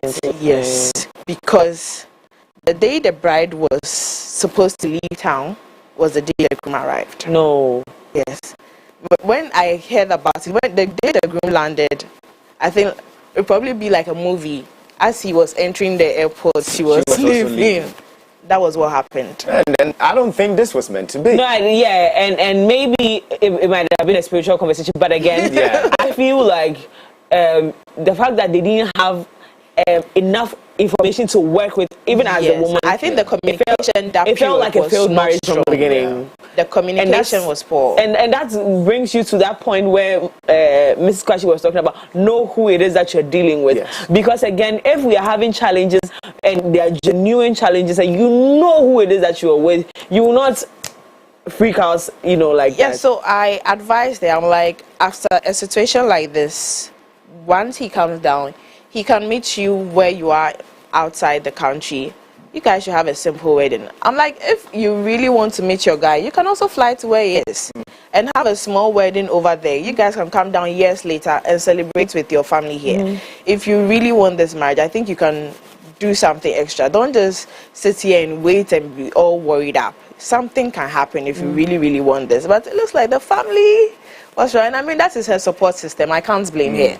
So if she listened to the support system and she felt this was the best for her, I mean, there's nothing you can actually, you can only advise. We have established on this show this morning that indeed marriage is not wedding and wedding is not marriage. The wedding is the event that leads to the marriage. That kind of like ordains the marriage, and there's a lot of work that needs to be done in the marriage to keep it alive. It's been a great conversation with you here in the studio. But wait, before. How much is Mimi supposed to spend on it? We want to know because we are the contributors. So we have to know what is in our pockets. Yes, we are the contributors. How much is she supposed? People like Mimi, because she's not the only one. There are people who are watching us that are like Mimi right now. I mean, I'm sure. I mean. Somebody saying they only contribute after the watching. So we pay the watching so that we contribute. But I'm sure, I mean, this is a youth-oriented station, all right? And a lot of our viewers are youthful people. And, these are the people that are coming together to get married and all that. What would be your best advice in terms of budget? Or what would you tell them, Because somebody will be like... With the focus being me, though. With the focus being her first, Now, don't look at me with that kind of... Because I'm not even that. So let me explain to you. He doesn't know. So let me tell you the kind of wedding I want and tell me how much I have to do. Because I was going to ask, what kind of wedding would you want? I know myself, girl. I've been ready since 2000. Great. This girl can come and wear a ring and then this one. I'm listening. Talk to the planner, please. Talk to the planner. No, talk to the planner. Talk to the planner. Talk to the planner. I want a very simple garden wedding. My father has actually banned me from having a garden wedding because he says that garden. But hopefully we are able to convince him to get me a garden wedding. But it's possibly going to be a garden wedding with the guest number being 300. Hey. Garden wedding 300 guests. 300 guests. But that's all guests no also. Oh, and also. Yeah. Okay, then let me clash it. Hey, I think 300 is. Hey, let me slash it. 150. Okay. 150 guests, garden wedding. If I don't get the go ahead to do it in the garden, it will be in a church, which is everybody's expecting that one. It will probably be in a church, but a very, very, very small is what I'm looking for. But it has to be clean, nice, classy. but very simple. I don't even want to come and be doing too many human beings. I don't want to see too many people at my wedding. Yeah. You don't want to see too many, and your initial guest size was 300. No, okay, so in my head, I'm thinking like the big weddings that I've seen, there are more. Okay, sure. So let me just let me backtrack. 150. Okay. Okay. And okay, it has to be a very simple, like 1 hour, we're done. I can't do more than 1 hour at my wedding. Yeah. Okay. I mean, when I show up, we're doing everything in 1 hour. Are we having the reception too at the garden? I don't know. That's your business. Hey. I hope. So you're talking about the ceremony. The ceremony itself, because there's a difference. Okay. Because you have been married before. If I throw my phone for you. What I'll say to that, in terms of timing, it's not just dependent on what you want. My husband will be fine. If your husband is fine, who is ordaining the wedding? The pastor, some of the activities that will go on. Sometimes that can delay the timeline a bit. Sometimes it can work within the 1 hour time frame. But in terms of what the amount you're going to spend is, I cannot give you a particular quote. Why? Because everything about wedding planning is very, very subjective. Okay. Your venue can change the cost of a wedding. So where Kojo did his, if you are to do yours, definitely you would not want some things Kojo did. Yeah. You'd want some things to be like, this is Mimi's wedding. And so whatever Kojo spends, you can't use the same budget to work for yours. Okay. So the venue is going to change, your vendor preferences are going to change. Because there are price ranges to all of these services. In terms of decor, a lot of detailing. We have like chairs. But give me something to work I with. can give you let me say, I've worked with a 100K budget. I've worked with a 400K budget. So it all depends on what is going into the wedding planning. Because you can have a 10 cedi chair, you can have a 50 Ghana chair per your guest size. So you can just look at it. Which of the chairs you really like? Like, I really want this chair. And that chair is going to cost you like 30 cedis per person. So we'll continue the conversation back door. Anyways, Esther, thank you so much for coming through. But how can somebody connect you in terms of your business, the eventive experience? How can somebody connect you with planning? Okay, so I'm on social media, Instagram, TikTok as the.eventive.experience, and you can give me a call at 0501 867 440. The number again, please. 0501 867 440. Okay. All right. The Eventive Experience. The Eventive Experience. I also have a website. So okay. Oh, good. What's the website? TheEventiveExperience.com. Okay. Do check it out because I know we are marrying this year, so you know. Alrighty. Thank you so much. No, we are the bouncers at Mimi's wedding. 150, please. 150 you can put because everyone never say any ADB. What I say? Don't say everyone so one bet me about late, no, I'm bounce. Yes. And let me give rules to my wedding. Yes. You cannot come late. If I say 8 o'clock, everybody shows up at 8 o'clock. Then you, the bride, you have to come early too. I'm telling you because I'm going to show up. My bride should be there at 7. She will wait for you. Yes, I like that. I want her to stay calm and just watch people. So this one is late. That's what I wanted to do. Secondly, at my wedding, if I intend to wear a white gown, nobody, no single person is going to wear white at my wedding. They say your makeup alone be 2 days. Yes, man. Let me finish. No. We don't want your rules anymore. Don't wear Acapulco to my wedding. What? Short dresses to my wedding. Don't. No, that one where? Anyways, Ezra, thank you so much for coming in. We've been having this great conversation. A very big thank you to Mrs. Kwashi too as well for coming through as well right here on the show. Time for us to get into the plug. But before that, hey, Maiko is just giving people money. And I'm wondering how come I'm not getting some of the money. Well, I'll tell you what, if you want the money, it's quite simple. All you have to do is just be part of it, all right? So for over a year, Maiko.com has been partnering with local NGOs to raise funds for charitable causes that improve communities and change lives. As a social impact fundraising platform, we're amplifying our call for change and impact with amazing prizes to be won after making your donations. Now, donate to support weekly cleanups at the Labadi Beach or Haban's Mobile Shelter for less privilege for a chance to win a 2-night luxury stay at the Kampiski Hotel in Accra. Or donate to renovate the NICU and maternity wards at Vapo Medical Center or Cornerstone Primary School for a chance to win a 2-night luxury stay at Bridgeview Resort in Akosombo. Or donate to the Afro Future Scholarship Fund or to renovate Anyanya JHS for a chance to win a 2-night luxury stay at Movenpick Ambassador Hotel. Go ahead and visit maiko.com and follow the easy steps to donate for your chance to win our prizes. Maiko is registered with the Ghana National Lottery Authority. Maiko, empowering society to dream big. This promo is regulated by the NLA on the Caritas Lottery platform. Terms and conditions apply. That's right. So we're moving straight to the plug. We're plugging into something. In fact, amazing things today. Like we told you earlier, it's a jam-packed show. So do stay tuned with us. We'll be right back after this.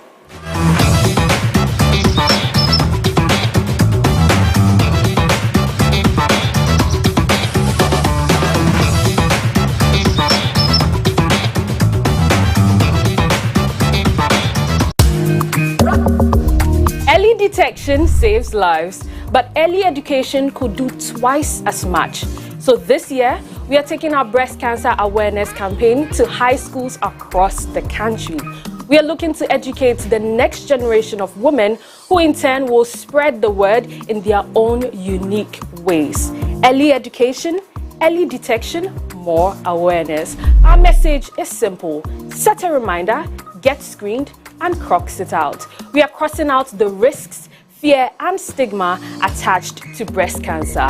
Our high school tour will make several stops from Eastern, Greater Accra, Central, and Ashanti regions, offering inspiring pep talks, breast cancer screening and education, amazing giveaways, and performances to top it all off. For further enquiries on partnership, sponsorship, or more, reach out to us on 059-229-2746 or visit mx24.app/croxitout. Croxitout is brought to you in partnership with Top Choco, Flora Tissues, and YFM.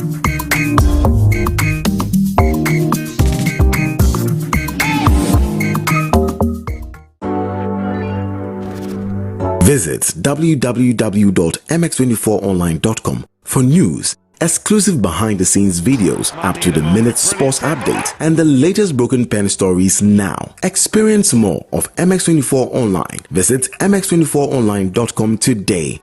MX24. Fun, fearless, and factual.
Season 2. This May. Stay tuned. Subscribe. Coming soon.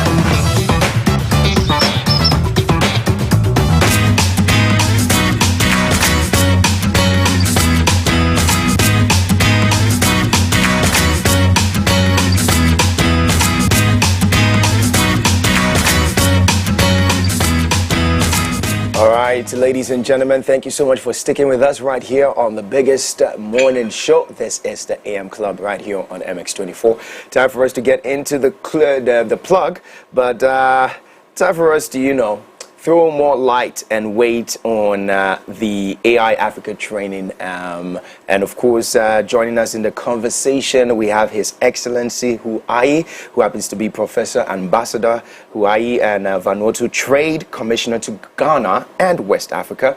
We also have Dr. David Kane Boyson, who happens to be the CEO of Knowledge Web Center and Project Team Lead and Consultant to Vanuatu Commission on AI Africa. So it's everything about AI today. Yes, most definitely. Gentlemen, welcome to the show. Thank you. How are you doing? Much. Oh, we're doing great. Are you sure? Are you sure? You don't look morning people at all. You're not ready for it. We know how difficult it is to want to wake up for a conversation in the morning, and so we're hoping that you're prepared for us. For us, it's not difficult at all. It's not difficult. Oh, we're glad. It looks easy peasy. Yeah. How is the word pronounced? Is it Vanuatu or Vanuatu. Vanuatu. What language is that? Vanuatu is the name of the country. Oh, is the name of a country? Yeah. My bad. You see how I don't know any idea of when. Oh, where is this country located?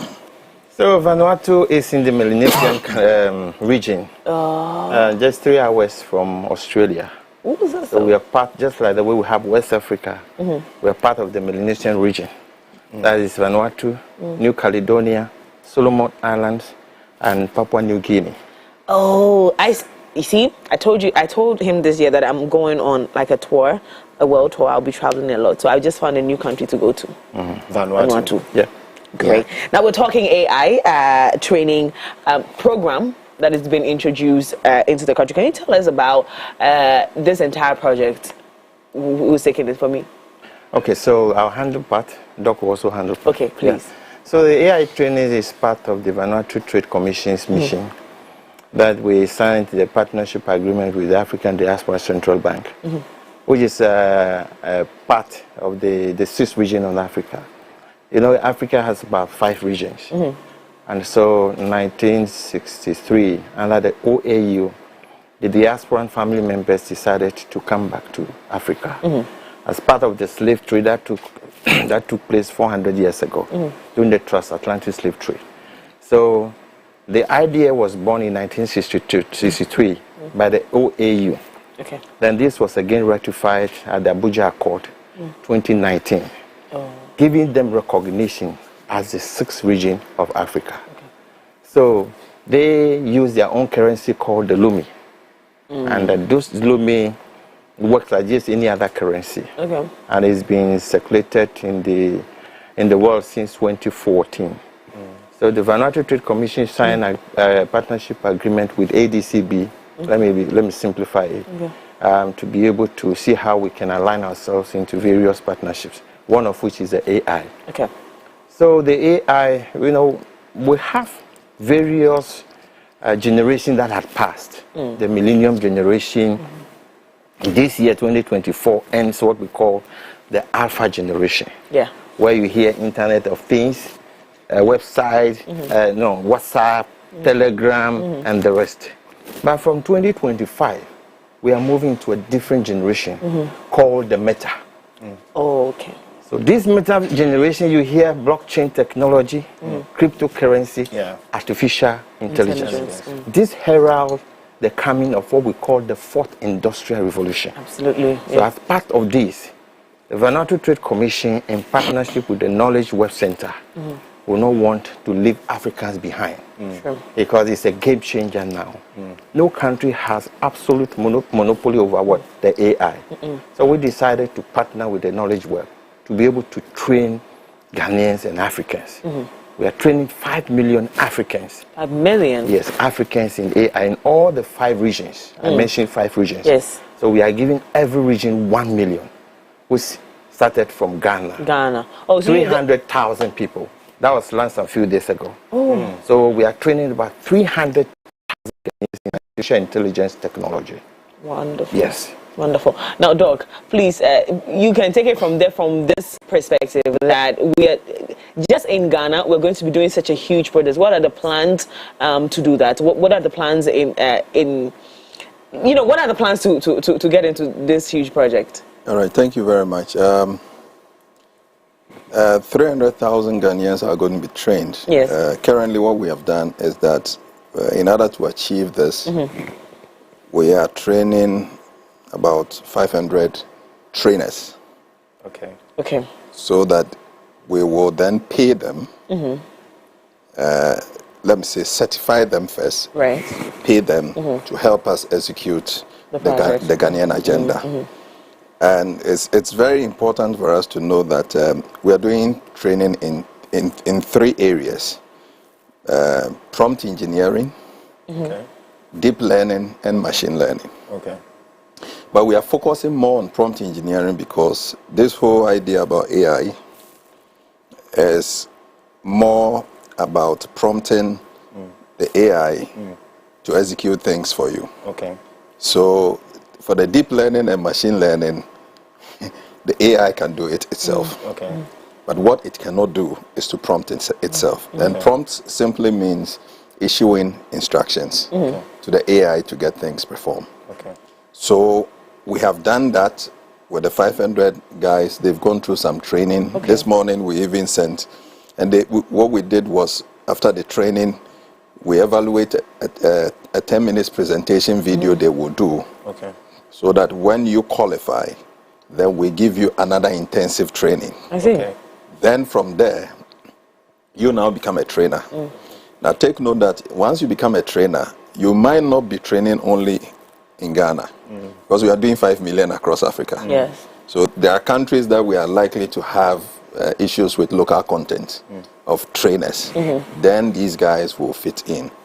But one exciting thing is that becoming an AI Africa certified trainer from the African Diaspora Central Bank and That's the huge. Vanuatu. That is huge. That is huge. And let me say that Prof said something that was very interesting.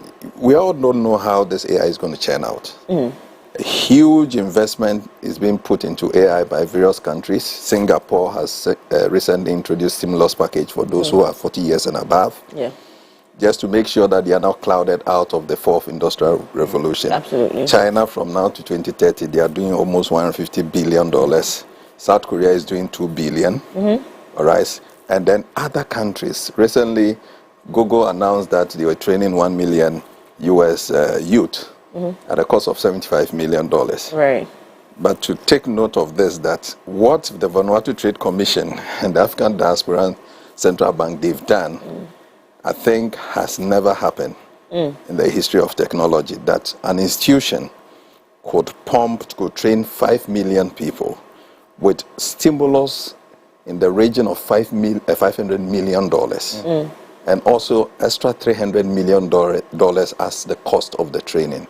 I think that is very phenomenal. And for Ghana, there's going to be an explosion because you see, having 300,000 Ghanaians trained in AI, and we have targeted institutions like the judiciary, the military, is going across every sector to make sure that these guys are empowered so that we can also lead the change. We don't become followers. And that's what the impact of this training. I think we have to commend Professor Ambassador Hugh for this initiative, and it's good for us. Great. Now, Prof, I want to come to you. There's this general myth and misconception about AI in general, where we feel like in the next 2025, 2026, 2027, everybody feels like, hey, AI is coming for my job. AI is coming for my job. AI is coming for my job. So it looks more like a cancer coming through. And that's the misconception there. So with this in mind, and with this entering into people's ears and their heads and all that, what would be, why is this necessary in the first place? Thank you so much. I mean, that question is asked by everyone. But let me summarize it for you in this context. You see, you can prevent a bird from nesting on your head, but you can't prevent a bird from flying over your head. You understand? If you're in your house, a bird can come and nest on your building. But if it is flying, that you can prevent it. You can't prevent it. So whether we like it or not, AI has come to stay. Technology will never change. It will always improve. So if you decide to be left behind, it's your own cup of tea. We saw this coming and we decided that no, it is the time Africa is part of the revolution. It's a revolution, you understand? So if you are not part of it, you are going to be very, very far behind.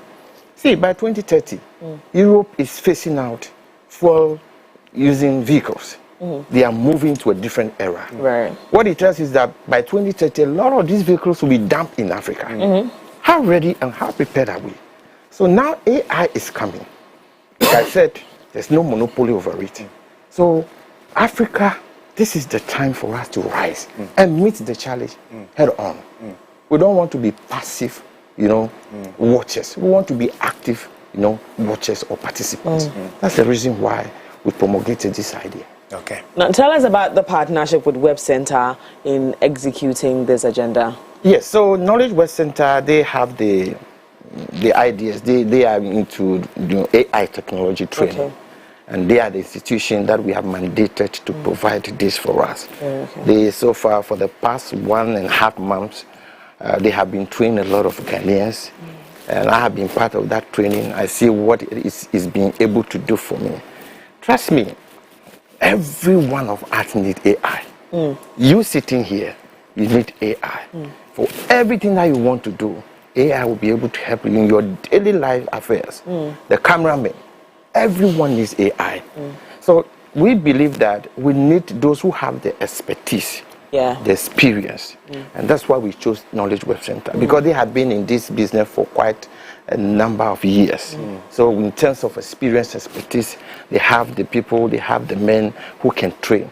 And ever since we went into this partnership, they have never failed. Okay. One of the things that my partner raised up that I would like us to touch a little bit is the fact that there's the conversation going on that AI is about to take people's jobs. Is this entire training to empower people to divert their attention to becoming educators or empowerers of AI instead of sitting down for their jobs to be taking? So, for instance, what job can AI take easily? Everything. Research. Your voice. Everything. Your voice. Everything. So, for instance, a researcher, is about to run out of job because professor can go on whatever ChatGPT and type something and get the entire answer. So I don't need you. So be out of job. Training me doesn't mean that I become something else. What are some of the career paths in understanding and being educated in the AI space? Let the expert handle that Please question. don't. So there's this concept I've started promulgating. That is the AI economy. Okay. The AI economy is creating a new economy in the fourth industrial revolution, where the traditional way of doing things is going to move away, and this new emerging economy will come. Now, he asks a question: would AI take your job? AI cannot take anyone's job. The one who will take your job is actually the one who has knowledge in AI. Okay. Is it clear? Okay. Is it clear? Okay. Maybe you have to look in. So that's why we have and say, Please talk to them. Talk to them. This all misconception that AI is going to take our job, and there are some mysticism around it, and some religious. All these things will not wash. AI cannot take your job, but the question is, what is AI? You understand? It's simulating human intelligence into machines that are programmed to act, think, and behave like human beings. Right? Yes, sir. So these patterns that the model is trained on a big data set, is actually not a human being like us. Yeah. So see the AI as an assistant that will help you execute your tasks. Without a human being, the AI cannot do anything. True. And that is why for us, when people are going to the technical bit of the AI, we are not too much enthused about this. Our objective is to rather get the professionals trained. So for you as a presenter, you could go on ChatGPT and say that, simulate this show that hasn't happened. That, okay, Professor Hugh will be here and Dr. Boyson will be here. We want to talk about AI. I mean, there has been some discussions about AI. What do you think I should ask them? Yes. How would I make this Yes. program captivating? Yes. And it can Give help you. Yes. So before you come here, you are well informed. Yeah. Or you want to know, okay, I've heard about this AI stuff, but can you tell me all that Knowledge Web has done in this space? Yes, So that I get some, question pointers. Or could you put together the experience of Professor Hugh and ask me to, and then to allow me to ask questions that I can get the best out of? You could have spent maybe 5-6 days to do this research. Yes. And believe you me, you can do this in just 5 minutes. In 5 minutes, yes. You understand? Yes. So what is actually happening is that we are actually getting things done quickly and efficiently. But the AI is not actually taking our job. And let me highlight the fact that that is why we are training most of the people in prompt engineering. Because for this training, we are going to train the judiciary, parliamentarians. I'm not a lawyer. You So I don't cannot need- train them. Exactly. But I can train a lawyer to train them. Do you get it? So when we come to the media, I can train you in the space of the media, what you do, Yeah. to then train these guys, because the curriculum we are going to use are not going to be the same. The prompt we are going to use for the media will be different from the judiciary. True. You understand? Yeah, And that is military. why this is very, very important. And to tell you the truth, if we finish this training in this country, the 300,000 Ghanaians that are going to be trained, there's going to be an explosion. Wonderful. I can't wait for this. I can't wait because again, we had our own, understanding about what this AI and this entire conversation on AI looked like. But now, with what we have discussed here this morning, it gives clarity, and we're looking for. In fact, my appetite has been whet to understand what it will look like to be trained. So we're training in AI prompt engineering, deep learning, and machine learning as well. How can we get access to these things, and how does anybody take part in this? Yes. So presently, we are using the internet space. Okay. So we have the website, which of course will provide to you for your viewers who are interested to log on. So you just have to log on the Diaspora Stimulus Package, the website.com. You just click on technology training. You submit your data, your certificates, your pictures, your ID, and that process is completed. Okay. It's gone to the back end office. They'll process it and then inform you that you qualify. Okay. In fact, the age is from 18 years Okay. to 65. But the issue again is that we have some younger generation who are smarter, younger than 18 years. Yes. And so we are looking at children that are very smart, 13, 14, 15. So you have a son and a daughter, and you feel that that child has that IT knowledge. You can enroll that child. We will not prevent you from doing that. Yeah. And then the other thing is that apart from you being trained, every trainee gets 6.2652 Lumi, which is equivalent to $100 Okay. of Lumi. Okay. Now, Lumi has part of our project, is the currency of the 6th region. That's ECO 6. This Lumi, as of 2021, had over 80 million transactions in Africa, which is about 74.59 billion AKL Lumi, translating to about $1.1 trillion. Wow. Now, this is almost 50% of the continental GDP as of 2021 or so. 2021, No, 2019, which is $2.6 trillion. So that tells you what Lumi is capable of doing. One Lumi is 15.96 USD. Yes, 1 Lumi, 15.96. It is underwritten by 100 kilowatts of what? Solar energy. You know why? And pegged at 4 grams of gold. A gram of gold is about 0.2592. Okay, so 4 grams is 15.96. Okay. Now, why did they come up with this Lumi?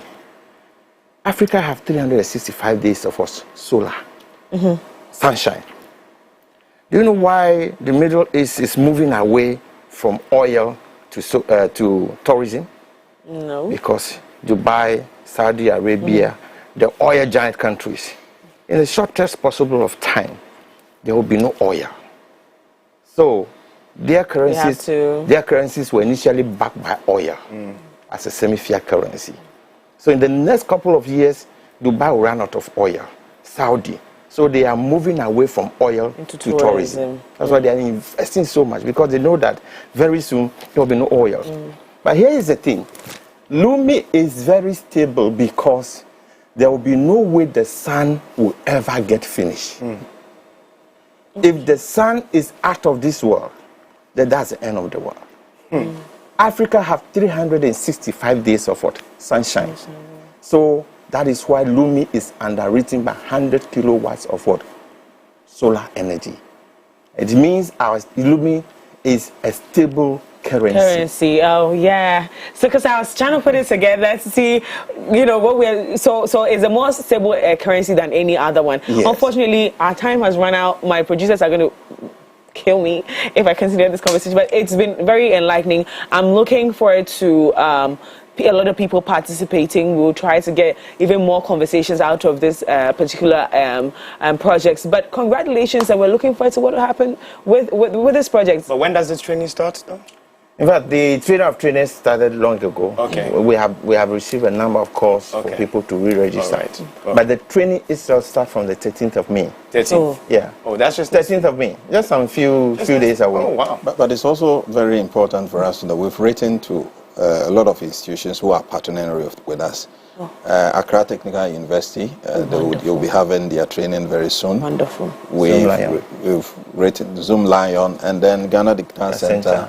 We have Free Zones and a couple of them. Oh, wow. That's a handful. I think you should also receive your ready. letter. We're ready. For your TTV We are ready. We are totally ready. Dr. and Hugh, thank you so much. Ambassador Hugh, thank you so much for coming by. This has been a very enlightening conversation. Please jump onto their website and get yourself hitched onto this one, because I'm telling you, that thing they said about ChatGPT is a lifesaver, guys. I'll tell you all about it. Currency on solar. Yeah. Trust me.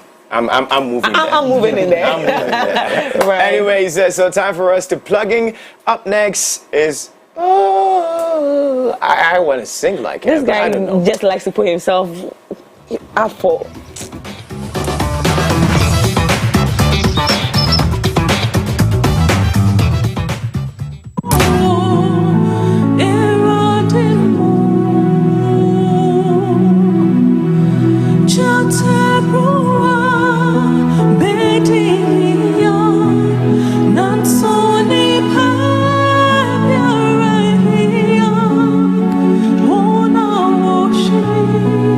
Share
welcome back.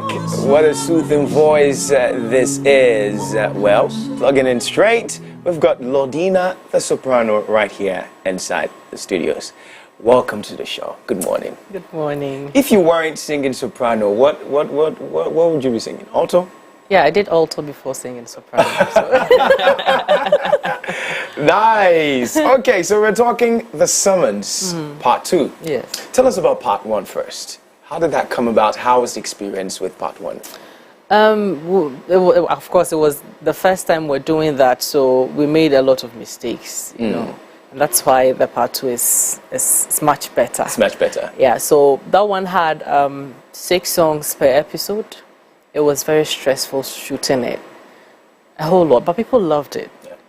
And then afterwards, we just went quiet for like 2-3 years. We did that in 2021. Oh, yes. So I think just around the COVID, yeah. You know, yeah. And then we put things on hold for a while because, of course, it involved a lot of money and all that.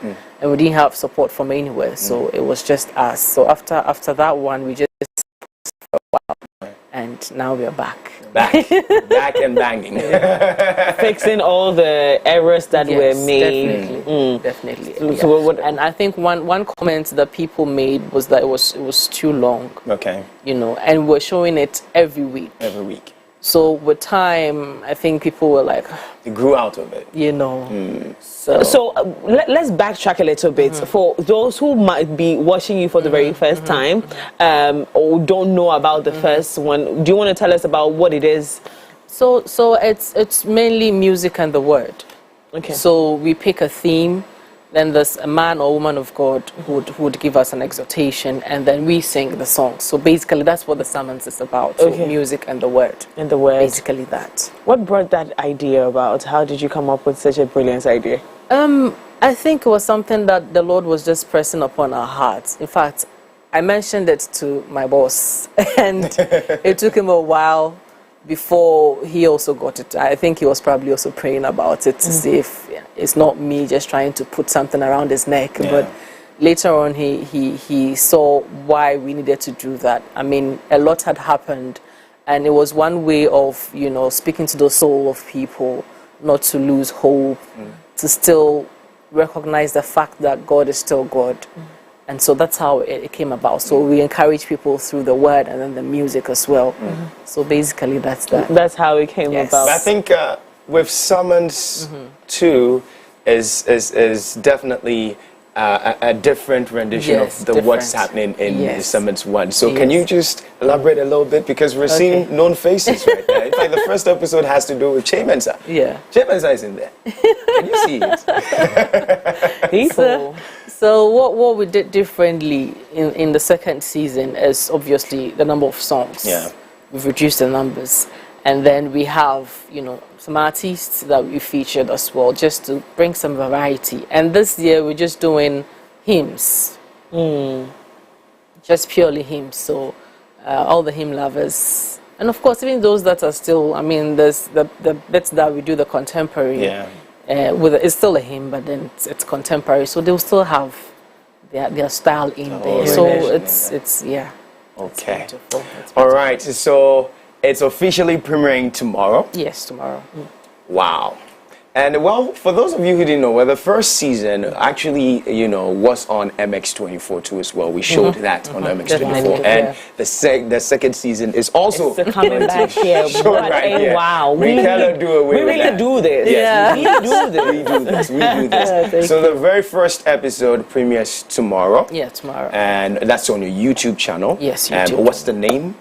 Lordina the Soprano. Lordina the Soprano. Oh, and I forgot to mention, he's one of the hosts. Oh, you should have left that. You should have left that. Oh, she just let the cat out of the bag. Oh, man. I want to surprise you. Oh, man. She let the cat out of the bag. It just, you should see my face right now. Like the guy wanted to show me Shegele. Oh, man. Thank you for being a sister. Thank you for being a sister. Now I know what to look for. And I've never seen him on anything like that before, so I'm looking for it to what it will look like. And he was here shouting Che Mensa on it. You two Che Mensa, we have Dr. Kojo Bempa. This is going to be amazing. Are you joking? And then you have JKB, aka Incoming Prophet. Really? Wow. I have to let them know. Great. I showed you. I should be, Papa. Listen, Ladina, you've just broken I'll these guys. take it like Take that. it like that. Sorry. I'll take it like It's that. fine. It's fine. It's fine. We're just excited about it because definitely, of course, Summons Part 2, Season 2 is coming in handy for those of you who've been thirsty for a while. We're sorry. We're sorry for delaying you, but we had to correct the mistakes and come back strong. And this time around, we're looking forward to an amazing time. But it looks quite short for Season 2. How many episodes do we have? 7. 7 episodes. Seven is a perfect number. So. Yeah. The first one Previously was 13 episodes. Oh yeah, but so what that's we're the doing, standard, right? Yeah, that's the standard. But what we're doing differently is that this is going to be aired monthly. So we have looking for it. Yeah, so we give you one, and then you long for it. We give you another one. So for 7 months. You think you had the viewer fatigue in the previous one? Yes. Oh. Yes. I mean, we received some. They loved the music. No two ways about that. But not too many people would want to sit through for that long listening to songs, and they'll probably be doing something. Yeah. And we want them to sit and watch. Yeah. Yeah. So that's we took that advice and then decided to change things a bit. Let's divert a little bit from this and talk about your musical career. How long have you been doing this actively and professionally? That should be 10 years plus. 10 years? Yes. How challenging has it been? Because your style of music, the way you sing, the kind of voice that you carry, it's not, again, no pun intended, but it's not the usual. How was the reception? How receptive are people to your kind of music? And how challenging has it been over the past 10 years? I think I was well received, I'd say. In fact, I had the same, thought that how would people receive this? Exactly. I mean, I'm into choral, classical. Yeah. I can do a bit of contemporary, but it's not like, the typical ones. But I think the reception was, I think probably people wanted something different. So, yeah, I've not had any challenge yet. No challenges? No, not Beautiful. yet. I Maybe love that. it's usually challenges will be around funding and all that. When you're trying to do something, you're seeking for sponsorship and they're not really forthcoming because we in the choral space, yes, they may know Lordina, but over here we don't really know who you are, and mostly industries and Ghanaians would want to see what you have done before they put anything into it. So absolutely. probably that would be the challenge. Yeah, but you've been nominated for the TGMA. Yes. How did that come? Is it your first nomination? Yes, that's my first nomination. And how did you receive the message? Well, it was humbling, I'd say, because it only goes to show that I'm doing something right. So whatever the outcome may be, we are grateful to God. Yeah. Definitely. You're looking forward to winning. And yes. the female vocal... We look at the pool and it's looking like, wow, okay, we've got Adina there, we've got Abiana, we've got Niela, we've got Quindalin. Well, Quindalin was already, she was here, and she was like, she also looked at us, she was like, oh, Lordina the Soprano, she's my sister. Oh, this one is my sister, this one is my sister. So everybody is just feeling like... is eligible to win. Exactly. And it's good enough, because again, they say, it might sound cliche, but they say once you're nominated, it means you're good enough to be there, and then you have won, you're winner already. Just that one person has to go home with it. Why do I feel that for the TGMA we would have a Lordina the Soprano experience on stage? Are you going to be doing that? No, I don't know yet. Well, would advocate for it. I don't know yet. We'll advocate for it. TGMA brand ambassador. No. Imagine TGMA starting. The whole show. Yeah. And we see Lordina the Soprano starting. Yes. Yeah. Wouldn't be bad. Yes. Wouldn't be bad at all, because that would be a soothing voice to just open the whole to calm ceremony. everybody down. Yeah. Yeah. Because I agree. we're all hey on the red carpet, and then it starts. We sit down and oh my goodness. We're advocating for you. All right. We'll find a way to send it to them. We'll send our petitions. Since they've closed receiving petitions, but we'll find a way to send it to them. So the summons, part 2. 2 p.m. and the Dominion TV2 as well at 3 p.m. We've got guest preacher Dr. Kwejo Bempa and also guest artist Che Mensah and the beautiful Lordina the Soprano. So you can't miss this for anything. Yeah. Before we go, This is something I've been wanting to ask you, and if I missed this, I would have hated myself. Why did you choose the name Lordina the Soprano? I know Lordina is probably your first name. Yeah, it's my first name. Why And did you add the soprano? soprano? It's my voice. And usually, whenever I mention Lordina, people go like, "Oh, the first lady." Yeah. I'm like, "I'm not the first lady." So I just added that to just for people to know that this is Lordina the soprano, the singer, not the first lady. Oh, right. Yeah. Okay. Maybe the first lady in soprano. How about that? She's the first lady in everything. In her home, in the society, in singing. She is the first lady. But for you, just wrapping it up, what are you personally looking out for with the sermons part 2? Because this is a call to discipleship. So what are you looking forward to? I'm hoping that lives will be touched, and then there'll be a lot of positive testimonies. That I think that will be satisfying. That the message has been well received, and people are actually having a change of mind. Their faith has been rekindled. Basically, that's what I'm looking out for. So, and that can only be known when there are testimonies. So, yeah. You're looking out I'm looking out for that. And God give you that. In Jesus' name, amen. I would have asked, apart from Chayman, who are the other people we're looking forward to? Oh, so there's Ife Grace, there's Kofi Kakari, there's Manuel Bless, there's Pastor Ike Nano, there's Luigi McLean, Charles Pettingle, Joel Ledu, yeah. That's the tallest. You cannot miss for anything. That's the tallest. Any thank yous? Any Yes, acknowledgements? I'd love to thank those that came on board, the sponsors, the video team, my boss, who is also my husband. And no wonder the boss came in the boss way. Oh, nice. I love that. I mean, the support has been massive. The speakers, of course, the artists that agreed to come on board, yourself and Anekia, and everyone. I mean, I'm just grateful. Thank you. We're also grateful for not choosing to drift away from this when the Holy Spirit just put it on your hearts to do so, because in as much as we're having part 2, for those of you who still want to go to part 1 is still available, right? Yes, still yes, available. we have season 1 still available on the YouTube page, so you could just go subscribe right now, give us a click, klingong. Very, very, very. Give us that bell. It's very necessary. Subscribe right now. Lordina the Soprano on YouTube right now. And also keep your tabs for the sermons part 2. Don't worry. We'll see whether Mimi K can join in with the soprano. Look at this. But do you train people?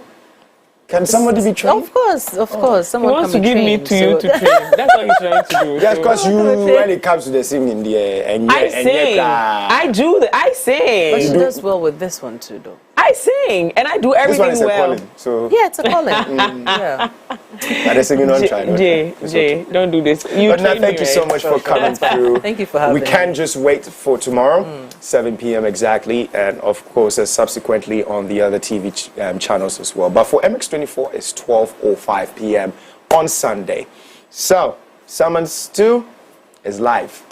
That's all I can say. That's right. And so do make sure to follow what are your social media platforms? Lordina the Soprano, Instagram. Everywhere. Lordina the Soprano on all social media platforms. I guess when you go on there are some updates you're going to be receiving. So please give us that follow and give us that support. We really do appreciate that. So give it to us, all right? Thank you so much for being a part of this beautiful show. It's been a long week, and I always tell you that it's weekend. We're excited about it. And so, emotions are high. Please do make sure to take care of yourself. Don't drink and drive.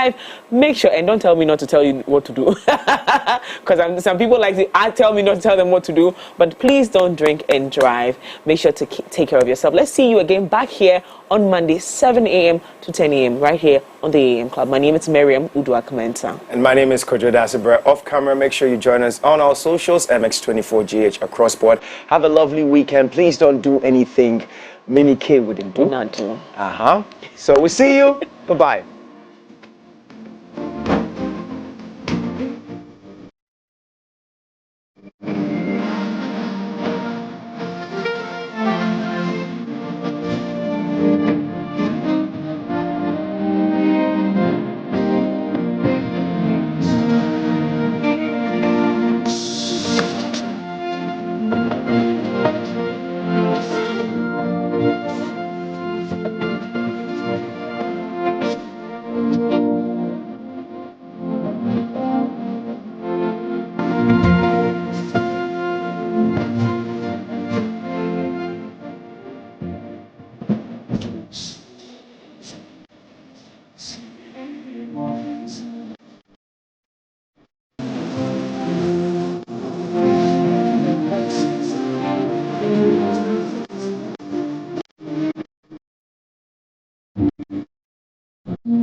Bible said that we are not of those who shrink back, but of those who believe to the salvation of the soul.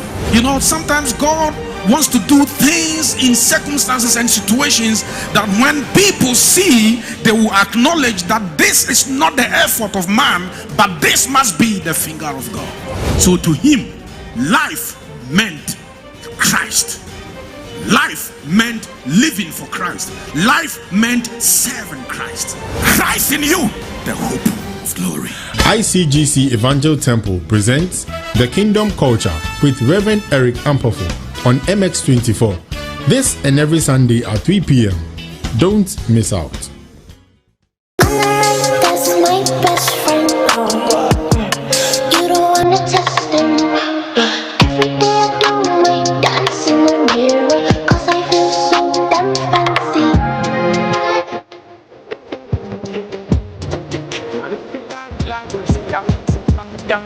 I got me and my gang, we never speak. Nah, time here, let me move. Please swap I said, what time here, let me move. Radio, it's so good. Charlotte, tiny,